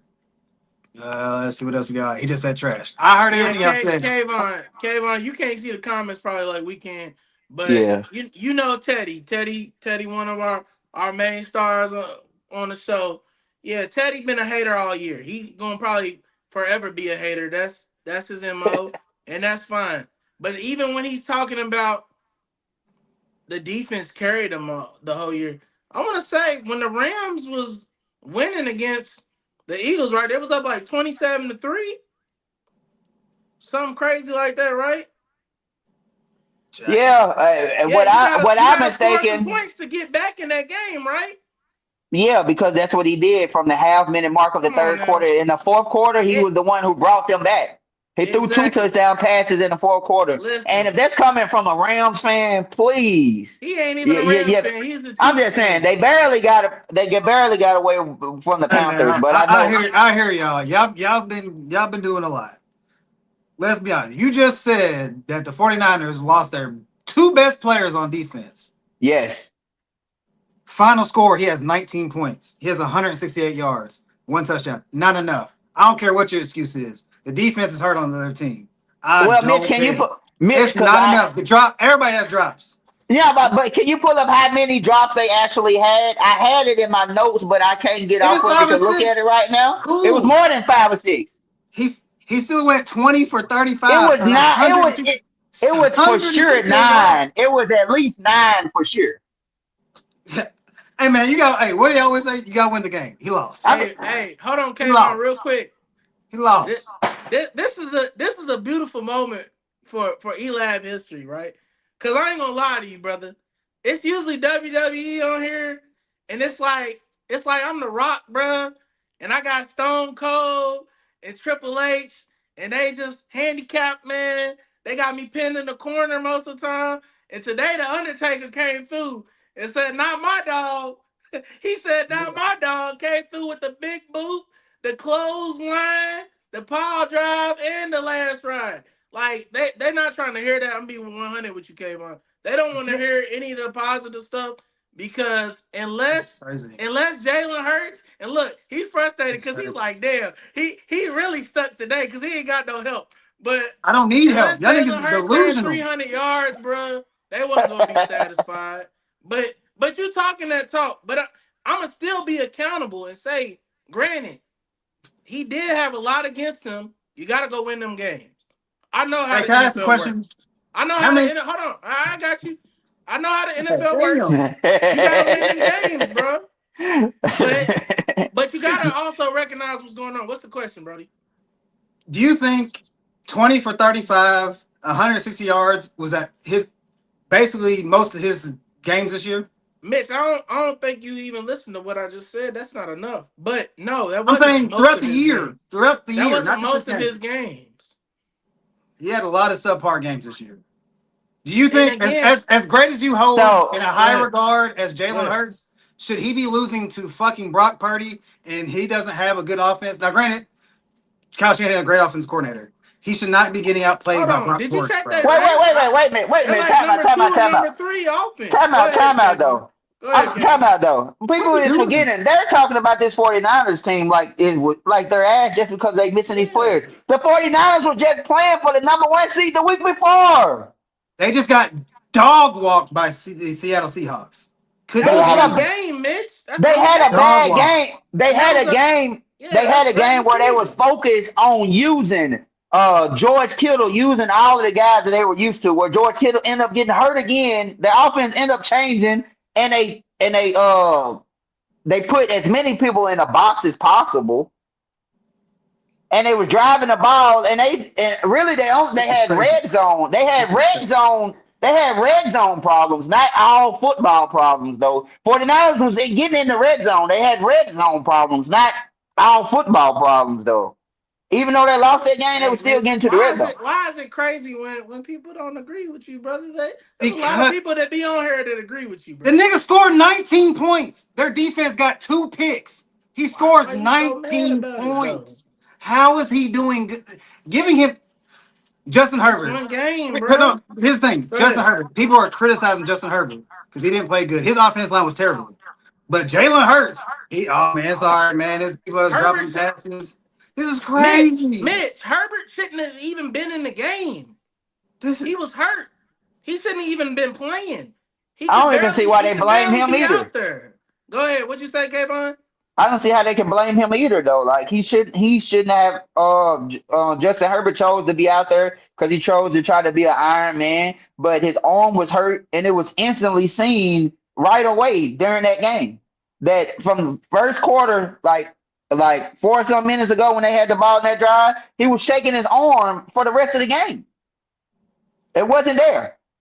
And Mitch, another guy that's going to go get a ahead. lot of credit on that Patriots side, who is the quarterback, he wasn't playing that great unless the ball was getting turned over to him either. They wasn't moving the ball until Justin Herbert started turning the ball over. The offense was doing absolutely nothing.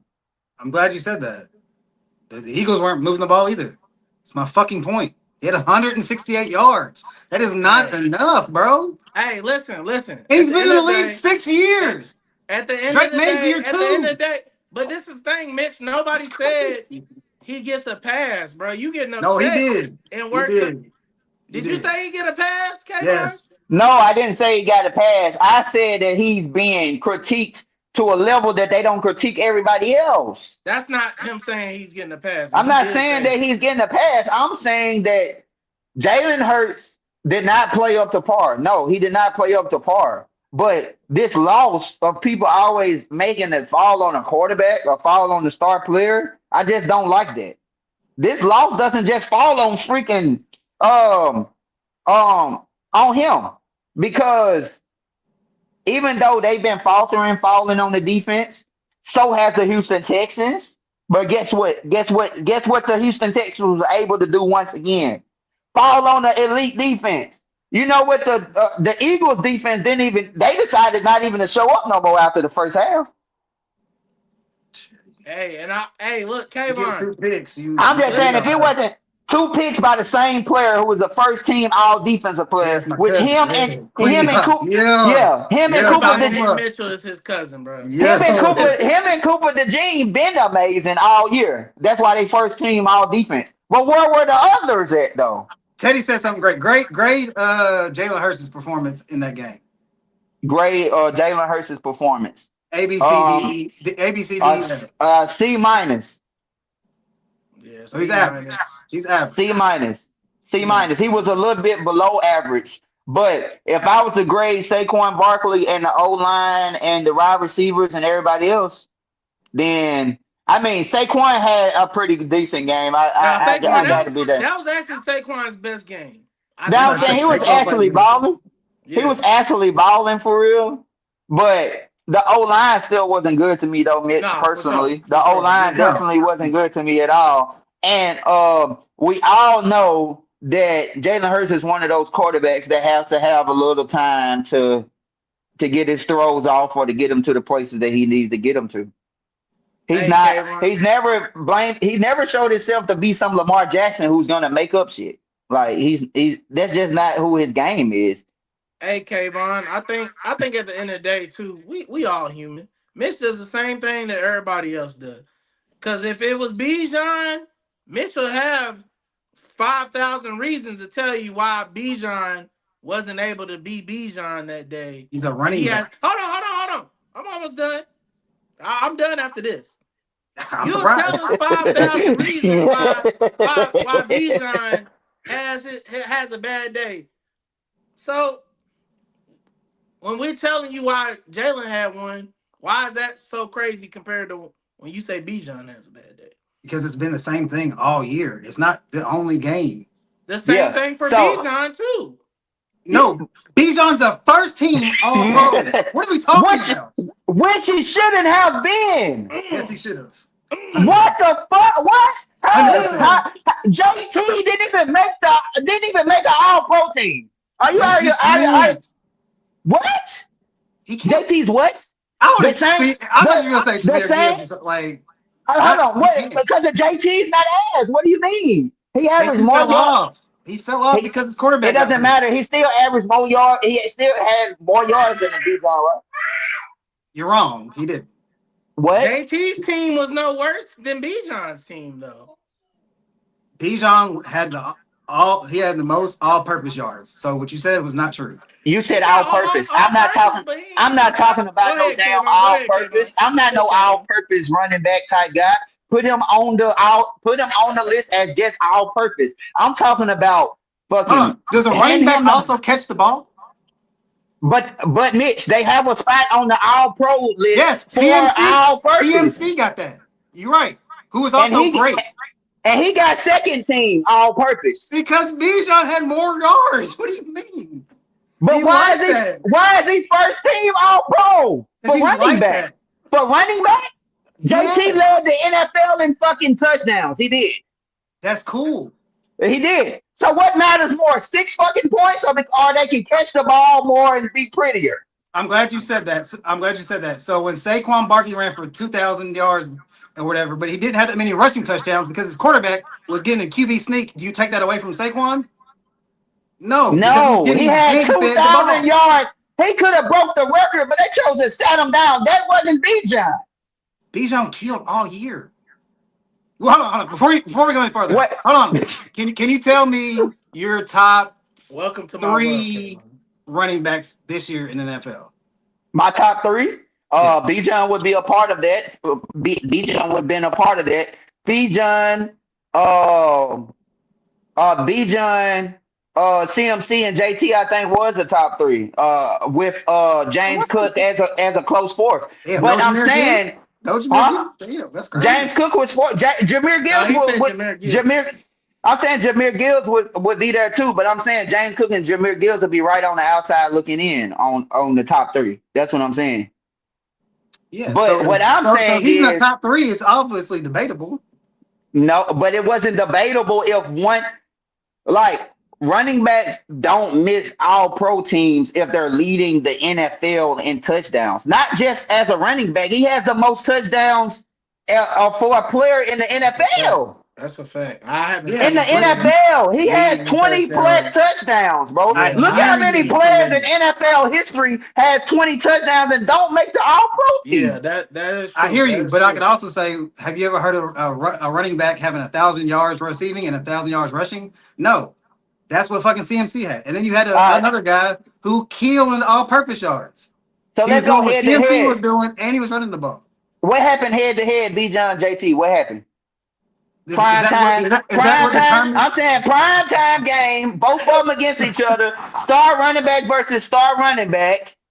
Is that what determines who's all pro? One game No, the yards and the touchdowns too, because he had more in rushing one yards and more game touchdowns. in one game. But I'm saying he had more rushing yards and more touchdowns, Mitch. Did he? Yes. Who had more? Who had more yards? He had more all-purpose yards. He did. But that is because of the coach don't use our running backs in our passing No, because he offense. can't do it. Y'all giving these What? excuses, bro. That's like saying Derrick Henry, yeah, man, if you throw him the ball, he can do better. No, that's not his fucking game. Jonathan Taylor, he's a decent receiving running back. Decent. He's not Bijan, he's not CMC. But Mitch, hold on. You gotta change your lingo. It's not that they can't do it, but that's not their strong suit. So they're No, not doing Derrick it Henry as cannot do much. it. Derrick That's not Henry his game. can catch out of the Derrick Henry backfield. can catch, but JT is not that They guy. don't First they of all, don't use JT him can that definitely way. do it. I They seen don't him do use it him in the that way. Colts, and people they used him in the past game a lot more before Steichen game. Hey, listen, I ain't gonna lie. With This is Andrew gold. Luck, he Andrew Luck definitely threw him the ball. Kayvon, I ain't gonna lie, this is gold. I really want y'all to keep going, but we Yeah, yeah, almost yeah. getting to the 2 hour mark. So Okay, so yeah, we yeah, gonna yeah. have to put a pin on this one. Hey, brother, you been cooking today. Mitch is really he gonna have to go sit in the cold tub after this after this show today because No, he bro, ain't because I liking love them Mitch takes, though. man. He's saying a lot. And I'm he just just saying lied. He he didn't lead the Mitch league in has rushing real. yards. He just lied. I didn't say he led the league in rushing So yards. he just barely had more rushing yards I than said he Bijan. had more rushing yards than Bijan. That is what he said. That's what only thing Okay, I so said. hold He on. said Oh, he oh, led it. He said he led in rushing touchdowns. James Cook led the league in rushing yards. I got a question for you. Rushing So, Mhm. so, touchdown. Yeah, so rushing touchdowns is what I, he I, I'm said. not, I'm not for But sure Bijan's receiving yards, but I know he has a whole lot more.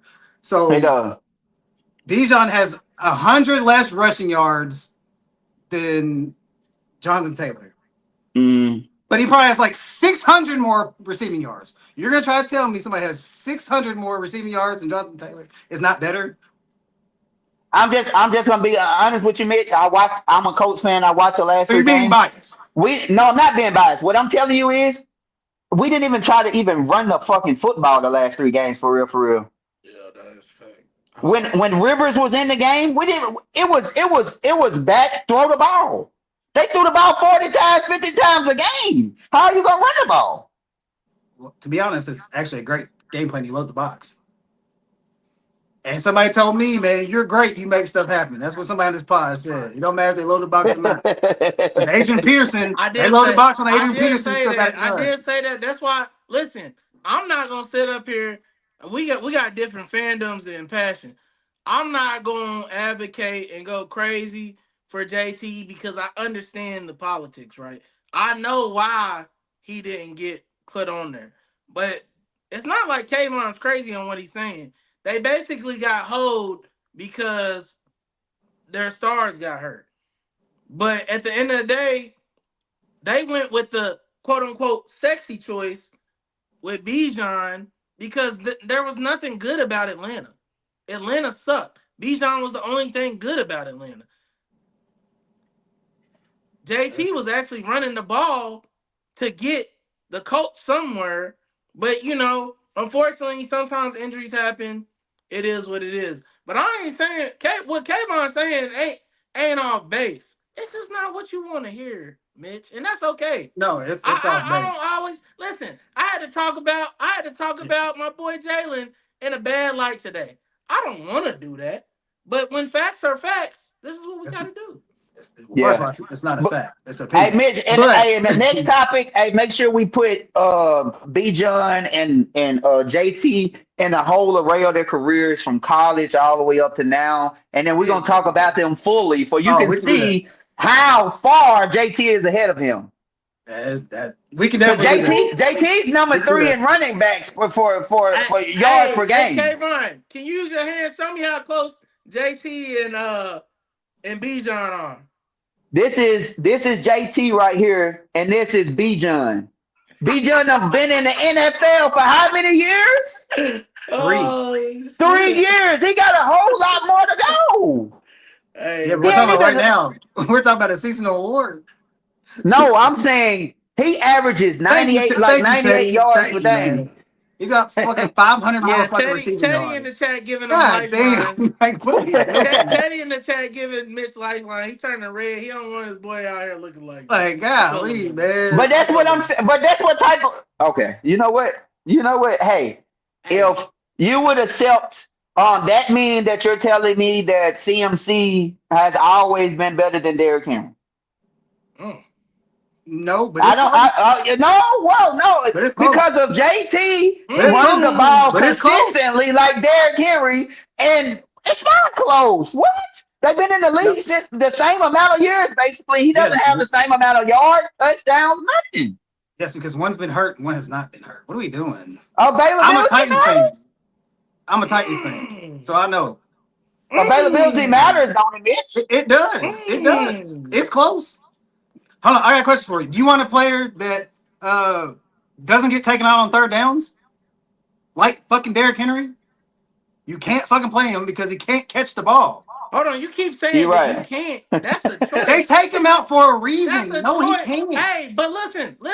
John Harbaugh's coaching is why he ain't there no more. When he was on the Titans, bro, he's not good at. If he can catch screens, bro, that's about it.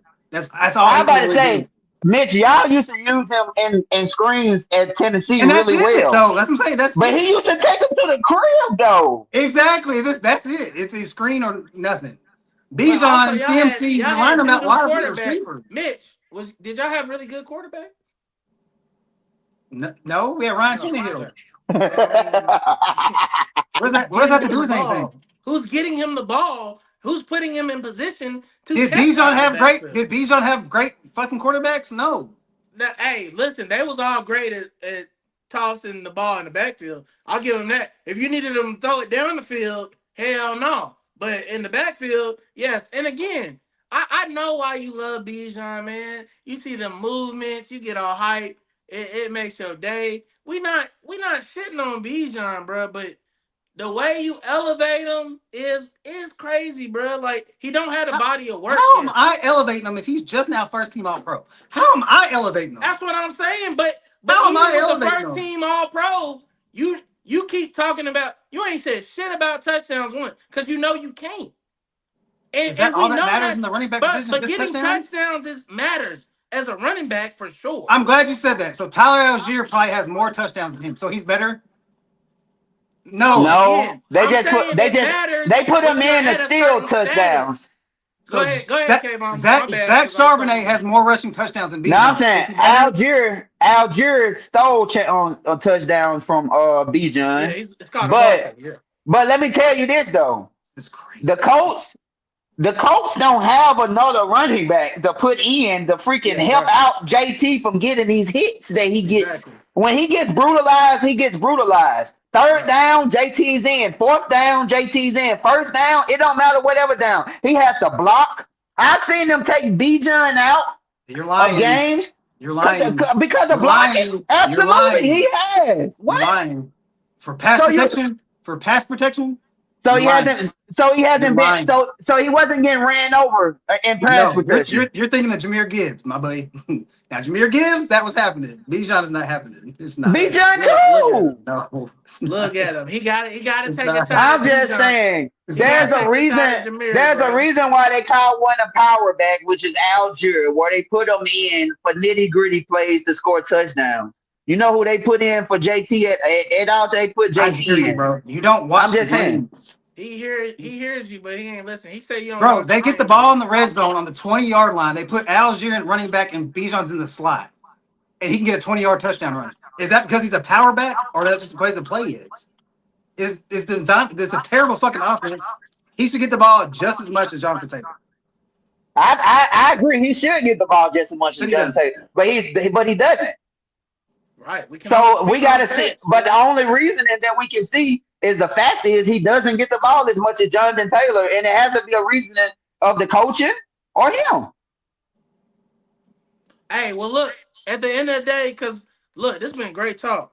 We gonna know the difference next year. I'm assuming whoever comes into that role as a head coach is gonna utilize Bijan. I mean, you have to. You don't really got no choice. You don't have a designated quarterback. You have some good receivers, but your best player on your offense is Bijan. And again, Mitch, please, especially when you quote me correct. I'm not saying that touchdowns are the only things that matter for all running back. I'm saying when you're at a certain cachet of a running back class, you can't have mediocre numbers as your touchdown. You know this, and you really only arguing it. Hold on, I'm you not. only arguing it because you can. But at the end of the day, though, listen, Mitch, we're not gonna have this discussion next year unless one of us is completely wrong. Because I guarantee you, whoever comes into Atlanta, your boy gonna get every opportunity he want and deserve, right? So he gotta show me. Show me you better than JT. Show me you better than James Cook. Show me Hell, that he's no first running team. back is close to you. Because a lot of it, to me, for real, is like, yeah, he got a lot of all-purpose yards because he gets to receive and he gets to be in open space. I want to see what he does when he gets 300 carries and the focus is all on him. If he's still him, then I ain't got no smoke for you, brother. He's not gonna get 300 carries because he gets a lot of receptions too. But Yeah. again, that's what I'm saying. In this new offense, He's not Derrick I Henry. He can do more than in just this hand him new the fucking ball. offense, That's my Mitch, point. I'm projecting that he will. Yeah, That's he's what not getting you 300 gotta carries. listen, bro. You heard, but you He's gotta not listen getting. too. He's not getting I'm 300 carries. projecting that with a new head coach, especially if you get like a Matt LaFleur who's been used to Josh Jacobs, he's gonna get the ball a whole lot. That's a fact. You can guarantee on that. All right. One thing before we need to do probably just Saturday recaps because we need to get out of here. All right. I'm with you with touchdowns. Jahmyr Gibbs crushed fucking Bijan in touchdowns. He had him at 5. That's all I'm saying. So touchdowns clearly can't matter to that extreme because Jahmyr Gibbs should be up there. Because Jahmyr Gibbs, as much as I want to hate on him, he still had a fucking great year. And if you go off of touchdowns is what matters the most, then he should be 1, 2, or 3. Another team that crumbled at the end of the year. So, but anyways, Saturday games. And Bijan got to play a lot of unnecessary minutes and went crazy. Like, you know your narratives, bro. It's okay. It's not though. a narrative. It's okay though. You got Bijan, bro. We're gonna see what he does next year. I can't wait. I can't wait to see him with a new coach. Saturday games, man. Bills versus Broncos. Who do y'all got? Oh, I the got Bills.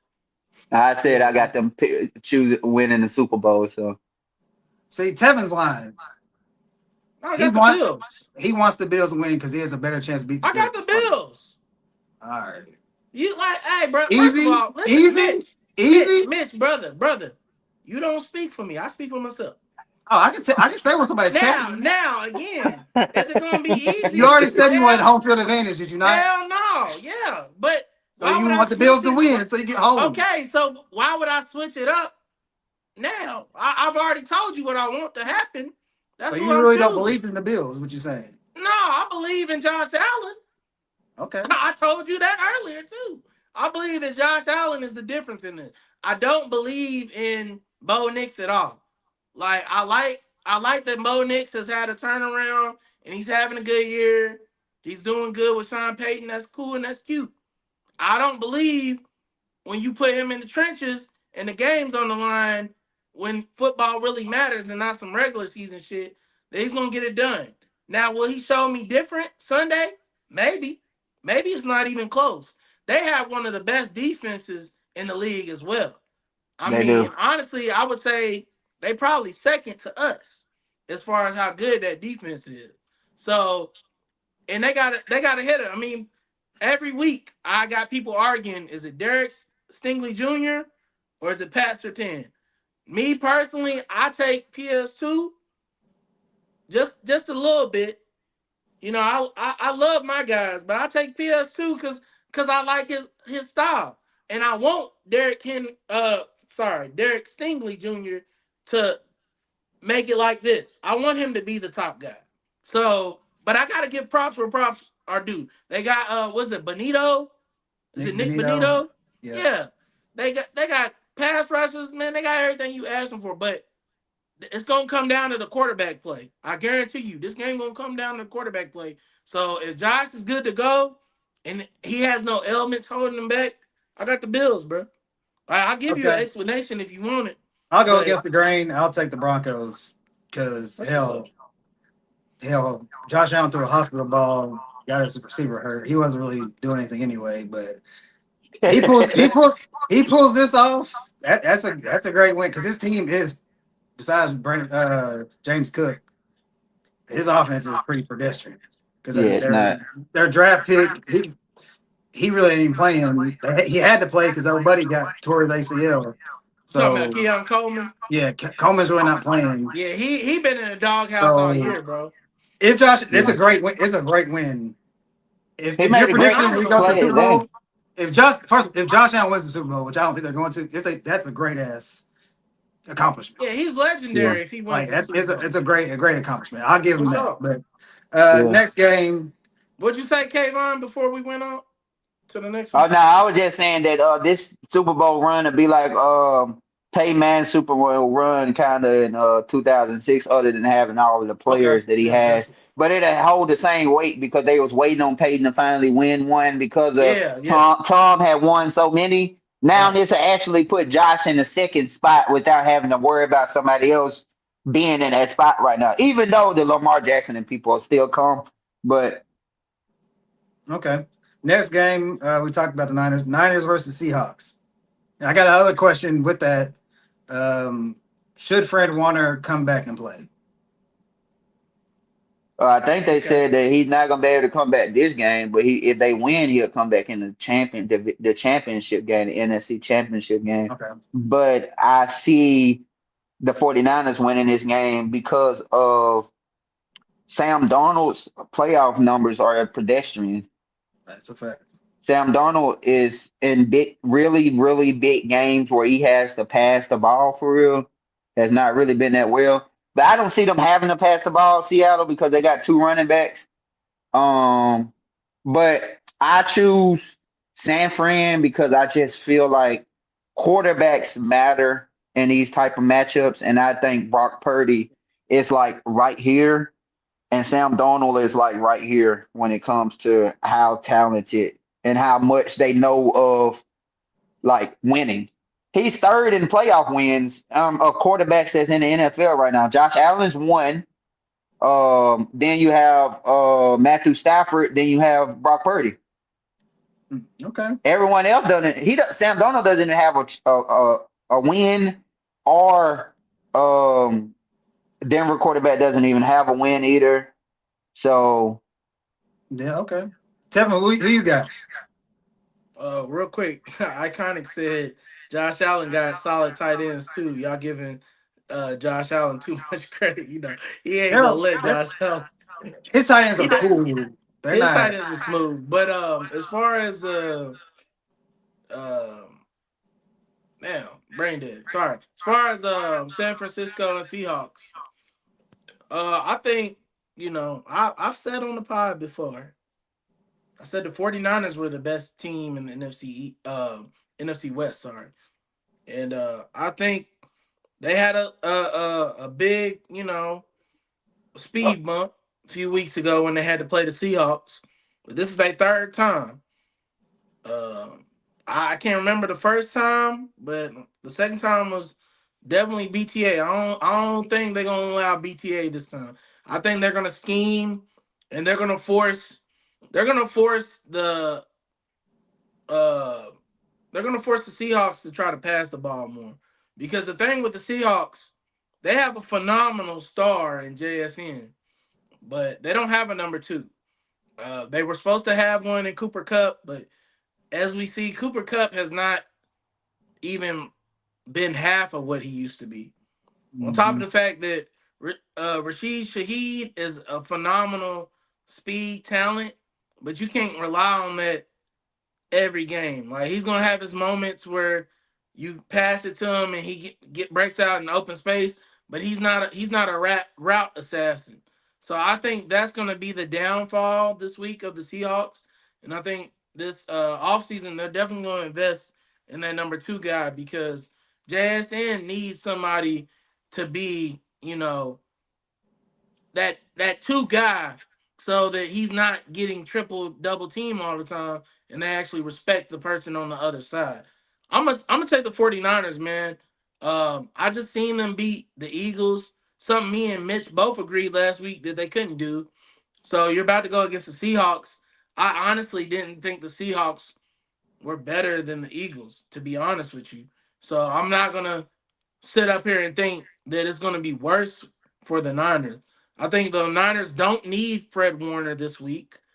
I think they'll scheme the defense properly, and they'll control time of possession and get the dub this weekend. Okay. I guess I'll go against the grain again. I'll pick the Seattle Seahawks. Strictly because the Seattle's defense is pretty good. And with the Niners not having George Kittle, It's tough. It's tough. Like game plan during the game, it's like he goes out, you make something happen. And Tompkins is a good backup, actually. He is. But Kyle Juszczyk was like their fullback. He was making plays. Last sight in, yeah. Like, he was making it was crazy. More reason for you not to be worried, Mitch. Go ahead. That Seattle defense, dog. They got some dogs. Leonard Williams on the line. They got that front seven. Line. Maffa, DB, safety. They got a lot. Only caveat is that Sam Darnold, because when he plays bad, boy, it's bad. Niners got so many weapons, though, bro. It's going to be hard to scheme against it. Yeah. The thing about it, when they played the other week, they bottled up CMC. Now, can you do that twice? I don't know. But they bottled them up. So, and it's at Seattle, that 12th man, that. It's tough. It's tough. And it's crazy because I have Kyle Shanahan being the best, winning the coach of the year. Because what he's done with less has been amazing. What did Dennis do last week? I don't think he went. It was DeMarco Robinson, whatever. He went crazy. Yeah, from the Rams. They got weapons, bro. That's the thing. That's the difference between the two teams. When you think of the Seattle, you think of the running backs and JSN. Who else? Shit, that's all you need with their defense. Yeah, all right, bro. That's all you need. One or two players of defense. So, I said I only do Saturday games, but fuck, we're here. Sunday, obviously, Tevin, your Texans versus the Pats. How do you see it going? Man, listen, man. I think a lot of people are going to come into this game. They're going to be worried about us. It's been a lot of shit talking about CJ Stroud. I don't get how you win 10-plus games 3 straight years. You the first quarterback, I want to say it was like since John Elway to start your career off like this. And it's still the doubts and the haters and the debaters. I'm cool with it, though. I love it. Keep hate. We don't want none of y'all. We don't want no support. Listen, man, we're going to go up into Gillette. They had that crazy day last weekend. That energy is going to feel a little different this week because it's not open and playoff night energy. Do you feel confident if Nico's not playing with that concussion? Listen, man. With or without? He's not playing. They gonna think they got us. He's not. They gonna think they got us. We're not playing Nico. We don't need Nico. We're gonna play Christian Kirk. We got Jaden Higgins, Xavier Hutchinson. We lit, bro. Jalen Noel. Dalton Schultz. I He know lit, them, but bro. you're naming them like they're known people. Hey, That's Yeah, they that. make plays when we need them to I make know who they plays. are, Listen, but hey, they've made plays when we need them to make plays, that's a and that's fact. what we do, baby. We You make didn't say plays when Dalton we need to Schultz. make That's plays. crazy. We need, unfortunately, the MVP, maybe Drake May, he about to see ghosts. He's seeing ghosts on Sunday. That's very We possible. bottling them up. It's gonna Mitch, look at me. Another BTA 2 weeks straight. Another BTA. I'm calling it. Kayvon, you got it. I. It hurts me to say this, but I got the Houston Texans only because of what you said earlier, Mitch. That this is his second year in the NFL, Yeah. and the That type of the type of defense. the type of stuff that's coming on to him right now, this defense that's going to be coming after him, and the type of success that he has to look on the wall at from the Patriots and what they've done in the divisional rounds and how many Super Bowls they got and all of this being on this second year quarterback back. Even though I think their defense is pretty good too and they can back him up too. Um, um, I got to go with Houston. I'm still worried about CJ Stroud because I think he's going to turn the ball over some still. Um, Tev said something about him winning 10 games or more these years or whatever. I got to give him his props on that too. But this year he didn't actually win those games because of his backup won 4 of those games actually That's a because fact. he won 3. They started the win streak 3 in a row with their backup. That's a fact. And That's a then he fact. came back and win games, and then the backup won the final game against the Colts, would be 4 games that he won total. So Right. take 4 away from that. He started off the season pedestrian, and then he got hurt. And then after the injury, the team started getting roused up because of the backup was, Yeah. playing good enough for the defense. He wasn't turning the ball over, but CJ was to start the season. But the defense was winning the turnover battle. So he was doing just enough for them to win. But then CJ came back and he had got his groove back. And then I feel like the Steelers game, CJ lost his groove a little bit.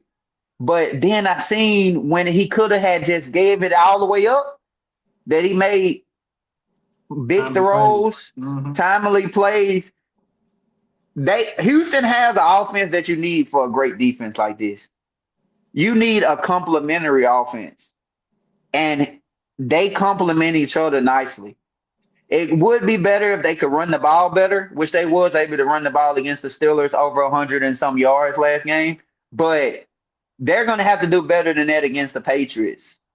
But I think the key is for Houston to do a lot of quick stuff because of that's exactly what the Bills start doing when they beat them when they came back in that game and beat them. It was a lot of quick screen plays, a quick slant, slowing so on and there and whatever, and people taking it up. But I really love Jaden Higgins, and I really think he can be the guy for them while Nico Collins is out.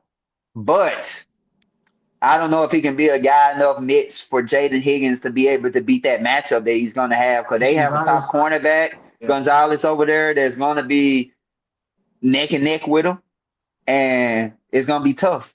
Yeah.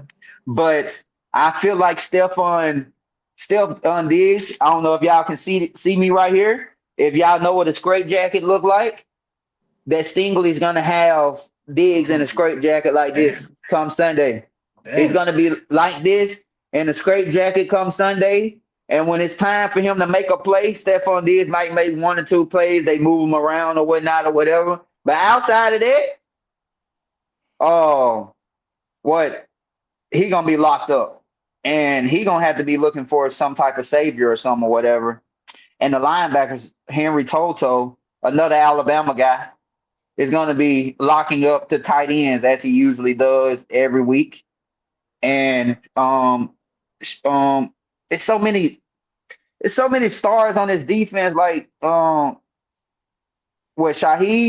Al Shahir. Al Shahir, Shahir. like another amazing linebacker that calls the plays and also goes out there and make plays every night. Yep.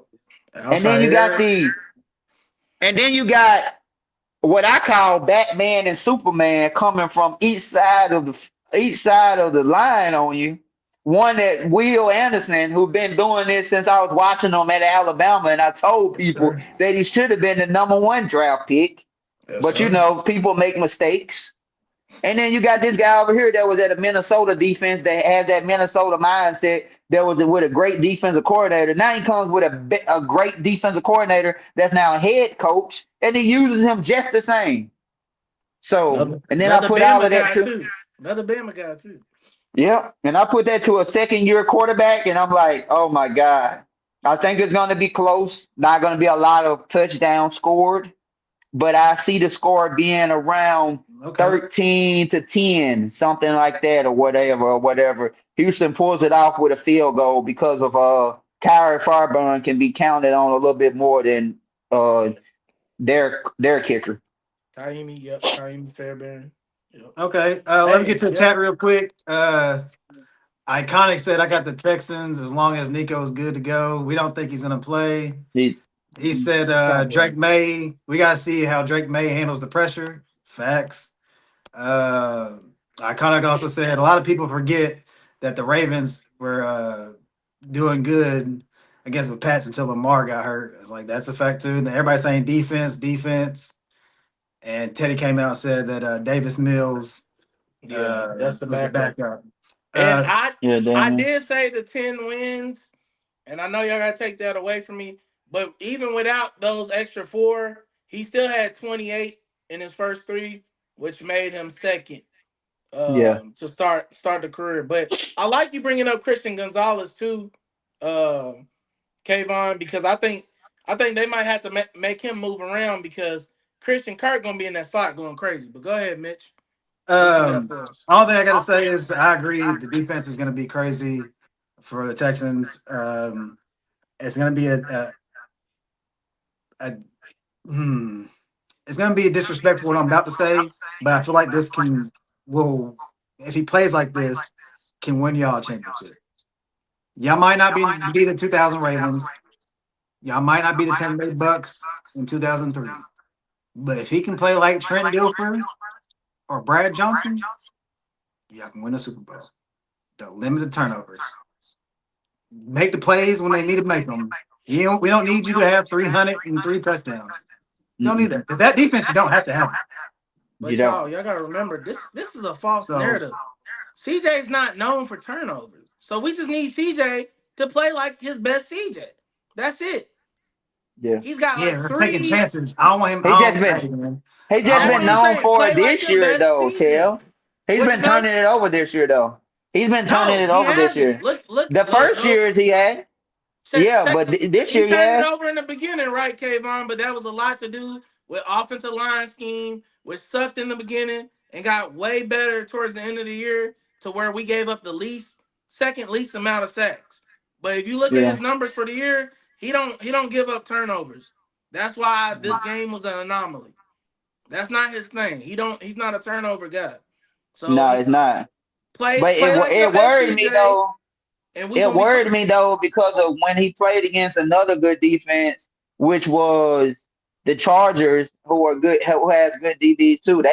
He played well to start off with them, and then the Yeah, first it got a half, little shaky and at the then end. after that it got real ugly after Yeah, it got that. a little First shaky. 2 deep balls, he didn't play well. So Listen, I just want him we just to just told do y'all we the can give thing. up 3 turnovers and still go up 24 points. So Like mid, but the defense scored 12 of those points. that's Fairborn what scored 12 of those right. points, and the offense scored 12. And I'm Hey, agreeing to that. I'm saying as a team, we can do it without him. So I just need oh him to play yeah. like his best CJ, and we fine. Like Mitch That's it. said, we need him to be a game manager, not a Lamar Jackson or Pat Mahomes. We don't need him to be that. We need him to But be his a best he. CJ Y'all ain't need him to be that a though. yeah. He a game manager. That's what he needs Yeah. to be. Yeah, his Yeah. best, and that's what I'm saying. Play your best. I'm not comparing him to no damn Trent Dilfer or no Brad. I don't want that. Just play as Yeah. your I best do. CJ. That's Don't crazy. overthink it because you don't have to. You have a historical defense. Just don't fuck it up. That's it. That's all. Right. All right, last game. Rams versus Bears. Who y'all got? Tevin, go ahead. If we lose Kayvon, I'm back. I'm Who's back. back? go ahead, Kayvon. You got it. What, Mitch? I couldn't hear your question. My thing went out. Rams versus Bears. Rams versus Bears. Um, I feel like the Packers should have beat the Bears last week. All of this last minute heroics from the offense of the Bears to come back and win all of these games gonna run out against the Rams. Even though the Panthers played the Rams phenomenally, and I think they showed the Bears ways to beat them. I think the luck runs out this Sunday against the Rams due to Matt Stafford and due to Bears not having enough DBs to guard. If they play the way that they played against the Packers with the two star wide receivers that the Rams have over there, it's gonna be a long day. And Matthew Stafford and the Rams defense is good enough to hold them long enough so that it ain't just some crazy comeback at the end of the game or something like that. They have good enough running backs to continue running the ball, which I think Josh Jacobs had a pretty rough game, dude, and that held up Packers from doing what they wanted to do to close out their game. But when it comes to the Rams, they've been to the Super Bowl before. This quarterbacking coach, they know what it takes to win it.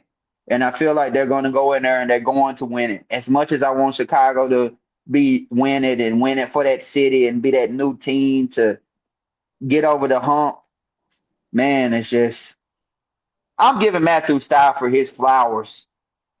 That old guy can fucking play, okay? And he deserves the MVP this year, and Yes, he he does. deserves to get to a Super Bowl this year because night in and night out, he's banged up, he's hurt, he's over 40, and he goes out there and he plays football. We got young quarterbacks that go out there when they break a fingernail, they say, "Hey, I got game management. I'm going to be playing the next week." But you know what? That old guy goes out there, hurt, no hurt, ribs hurting him last game. What do? He drives the ball down and still scores touchdowns. And let's not forget about JSN. As amazing as he was, I just don't think JSN is who Puka Nakua is. Puka Nakua is the third best all-purpose player in the NFL, I think, hands down, after Mitch's guy Bijan and CMC. I think you can put Puka Nakua in every spot of the football field and tell him, hey, don't play wide receiver. Don't play running back. Don't play quarterback. Go play football. You Yeah, give him the ball and he go play football. If you need a play, he'll go make a play. If you need a block, he'll block them all the way down there like the blind side. that's right. That's a fact. And then when you get into that red zone, you got Devontae Adams that has 16 touchdowns. When he missed the last end of the thing, they didn't use him that much at the end that this game. But let me tell you, it seems like when those lights get the brightest, and you need Devontae Adams to make a play or to make a couple catches, that's when you start seeing them fly out there like the Michael Jordan symbol. And that's when I'm looking at this. I plan on Devontae Adams and Puka both to have a touchdown apiece or one of them to have double and the run game to be flourishing. I see this game being close for a while, but I see the Rams pulling this game off a touchdown or better. Okay. Tevin, what you think? Hey man, you just won favor once more with Mitch with your beautiful That like a description pastor, to be honest with you. of the Rams. And hey, I ain't gonna lie, you know, Stafford may get his first MVP. I think that's really what they want, right? Uh, Puka, when he's healthy and he's on that field, he shows out. And Devontae Adams has been that dog. He's been him for a long time. I mean, everything on paper looks He's trying to set perfect. this up so smooth. It's not. And the lights are Go so bright. ahead. The He's trying lights to are set it so up so bright for the smooth. Rams from LA. You gotta love it, right? I just want to give y'all something real quick. So in the last, well, first of all, let me start with this. Stafford, since he's been a Ram, he's 1-9 in games that are cold / snowy / rainy. 40 degrees or lower. Huh? 40 degrees or lower. He's 1-9. Right. And they're gonna be in Chicago. It's gonna be like 20 degrees. I think it's 18 miles per hour winds or higher. Which y'all, if y'all, I think everybody been to Chicago on this right now, right? Yeah, it's called the Windy City for a reason. Them winds ain't no joke, and they play in an open field. It's not a dome, right? And you might get snow on top of that. 1-9 is crazy, y'all. And then the last 10 times the Rams have played in Chicago, they 2-8, y'all. That's what I think gonna happen. I don't know what the score is gonna be, but I think Ben's gonna be like, "Hey, Caleb, this week, play it cool, baby. Save that energy for the next game or the Super Bowl, because we'll have to see what the weather like." But he's gonna be like, "We don't need Super Caleb this week. We got Magongai. I don't know if I said his name right. I ain't hit to his name yet." But they got the two running backs. They got Swift and they got the power back. Magongai, or however you pronounce that. They going to run the ball, bro. And I think they're going to have that time of possession. And isn't Stafford, he got a fucked up hand or something, right, y'all? There's his finger, a finger or whatever. I think I don't think having a bad arm. finger, though, Mitch, in cold weather is a good thing. I think this weather's going to get to him, man. And, it's been a beautiful season, and I really like how you preached that, brother. Like that was great. That was honestly the best description we probably had on the pod of the Rams. But they're going home. They're going back to LA after Sunday. They're not going to win. I don't care what the score is. I can't tell y'all. It's probably going to be a gritty, dirty game because it's going to be one of those you got to run the ball games. And they got some good running backs at the Rams. Y'all didn't mention them at all. They got Kyron Williams and Blake Corum. They're phenomenal. But they from LA, baby, where it never rains in Southern California. It never rains. So it damn sure it never snows. So yeah, brother, they not ready for this weather this weekend. They You know who is though, Tim? What's up? You know who is ready for this weather? Who is? That guy, Devontae Adams. The one who played for the Packers, the one who the Chicago Bears never been able to cover, the one who has phenomenal yards and touchdowns against them. Go look him up. He's been killing them his whole career with Aaron Rodgers. Without Aaron Rodgers, it didn't even matter when he played against the Bears. Some reason he just has a superhuman day. Hey, Kayvon, does he take snaps? Huh? From the center? Does he take snaps from the center? No. Yeah, so if he don't get the ball to him, it don't matter what he's done against the Chicago Bears. And that's what I'm telling y'all. Stafford is in for a bad day. All the stats are against him. Now, listen, I will say this. If he goes crazy, which I see Mitch's eyes getting a little bright. If he goes crazy with all these odds, this is a legacy game for Stafford. If he go out here and show out in a snowy, bad weather game, Tevin Payne gonna have to show up on next week on the Thursday pod, and he gonna have some explaining to do. I can't wait to watch you. Yeah, but I can't wait to watch you because you're gonna have some explaining to do, brother. You're gonna have some explaining to do. You're gonna be waiting for that. But go ahead. And that's what I'm saying. That's the bottom line because of Mitch and Kay said so. Okay. I'm with Kayvon. I keep it short and sweet. As much as I like fucking Matthew Stafford, I can't say they're not going to win. So I got to ride with the Rams on this one. The weather is a factor, but one thing Matthew Stafford has is a strong ass arm. So that wind shit don't matter. Now the cold, hey, I'm here. But the Bears defense ain't the best. Now I will say the DBs for the Rams are subpar. So Hmm. if Caleb Williams could elude the defensive line and and get out of the pocket, Brent Forbes is going to be in for a trouble, or whatever his name. Forbes, the DB, is going to get cooked out there. Yeah. So that's the only factor. And I want Caleb Williams to do good. I really don't like Caleb Williams because, to be honest, he should be thanking a team in Austin, Texas, for all his success. Because if it wasn't for Spencer Rattler getting down 21-0 to my Texas Longhorns and Caleb Williams coming in and saving the day for the Red River rival, we might not have this Caleb Williams we have today. Like it's like saying like when Tom Brady and Drew Bledsoe never got hurt, we might not see Tom Brady. He might have still been the person, but we don't know. I think that's Hopefully, a Caleb stretch. Williams has a great game. I saw somebody say that right now. They said ever. I'm not gonna say ever. I'm gonna say in my football era in the 2000s, Caleb Williams, short season, short career, is the best Bears quarterback. I'm not gonna say all time because they're Super Bowl winners. That's not saying much because they didn't really have great quarterbacks in the 2000s. Maybe Rex Grossman, Jay Cutler, but Maybe who?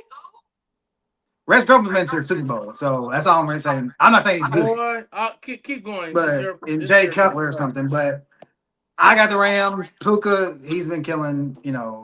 Hopefully, it's very possible the Bears could win. That home field advantage is a big deal. Them losing the games to the Panthers and the Falcons, they should be ashamed of themselves because they should have home field advantage. And we probably wouldn't even be thinking this close. Like the home field advantage is a big deal in this situation. So I got Rams. I hope to God they win. Rams. I'm not extremely confident, but hopefully they win. Didn't the Rams lose to the Eagles in LA? Or was that it? That was at Philly. Okay. It was at Philly with the block field goal. Yep. I feel like SoFi's like it's another museum, like my former team, AT&T Stadium. It's a museum, so I don't look at it as home field advantage because it be so many fans from all type of teams. Oh no, that's a fact. That's a fact. It's not like the Bears. It's gonna be the Bears in the cold. The Bears. It's gonna be this type of folk in the audience. You're right. It ain't gonna be like that if they was in the ring. But hey, man, I feel what y'all saying for real. Like at the end of the day, it's gonna be a good one. Hey, tell them Rams boy to keep an eye out on LB3 Luther Burden III. Cause he getting that open space. It's a wrap. He like that. Comments too when we check up out of here. Teddy was probably saying wow the stuff we said. My little Brody Taj said Puka going nuclear. Trill Dog said bang bang Niner gang. They putting on for the Niners. All right. A lot of Puka love, but Teddy's going to Chicago, which that's a little shocking where he stands with the Rams. But he said Ben Johnson finna out coach Coach McVay. That's what two great coaches though. Sean McVay has more pedigree right now, but we'll see. I don't think the Bears can get down as much as they were against the Pack. I don't think the Pack, even though the Rams have gotten leads, even like and not like actually no, they got up a little bit, but I don't think you can get up 21 points or 21-3 against the Packers. I don't think they can do that against the Rams. Because they score. I don't see Matthew Stafford getting that lead, and in the second half, only scoring a touchdown. Because that's basically what the Packers did. They scored 6 points. They mixed the extra point. So which is possible. Some weather can change things. I just don't. If that happens, Bears is gonna win. I just don't think second half you're gonna see a downfall. Because we saw, great was the Panthers. So that's. The Panthers do have an all right defense.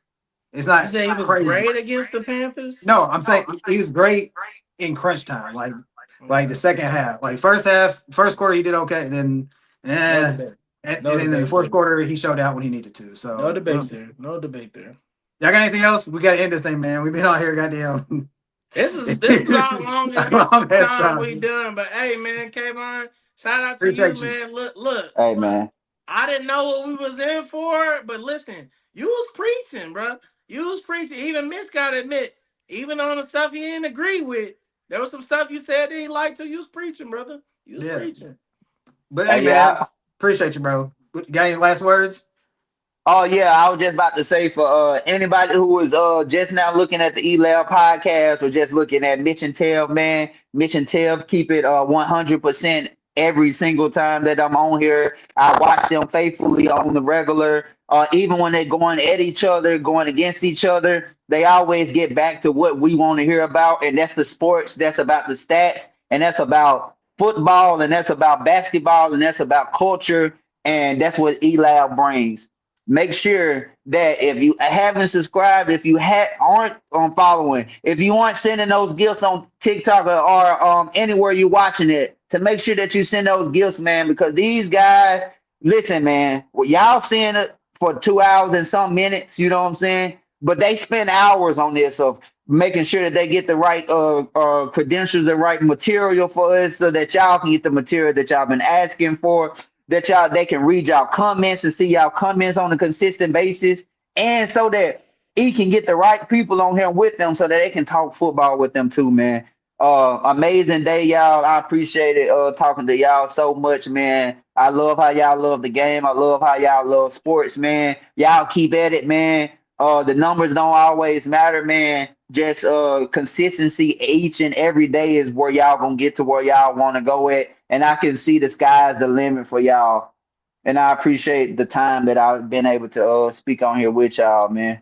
Appreciate it. I can't say it any better. All I can say is comment, like, and subscribe. And shout out Iconic, man. Day one. We'll be back Sunday to talk hoops.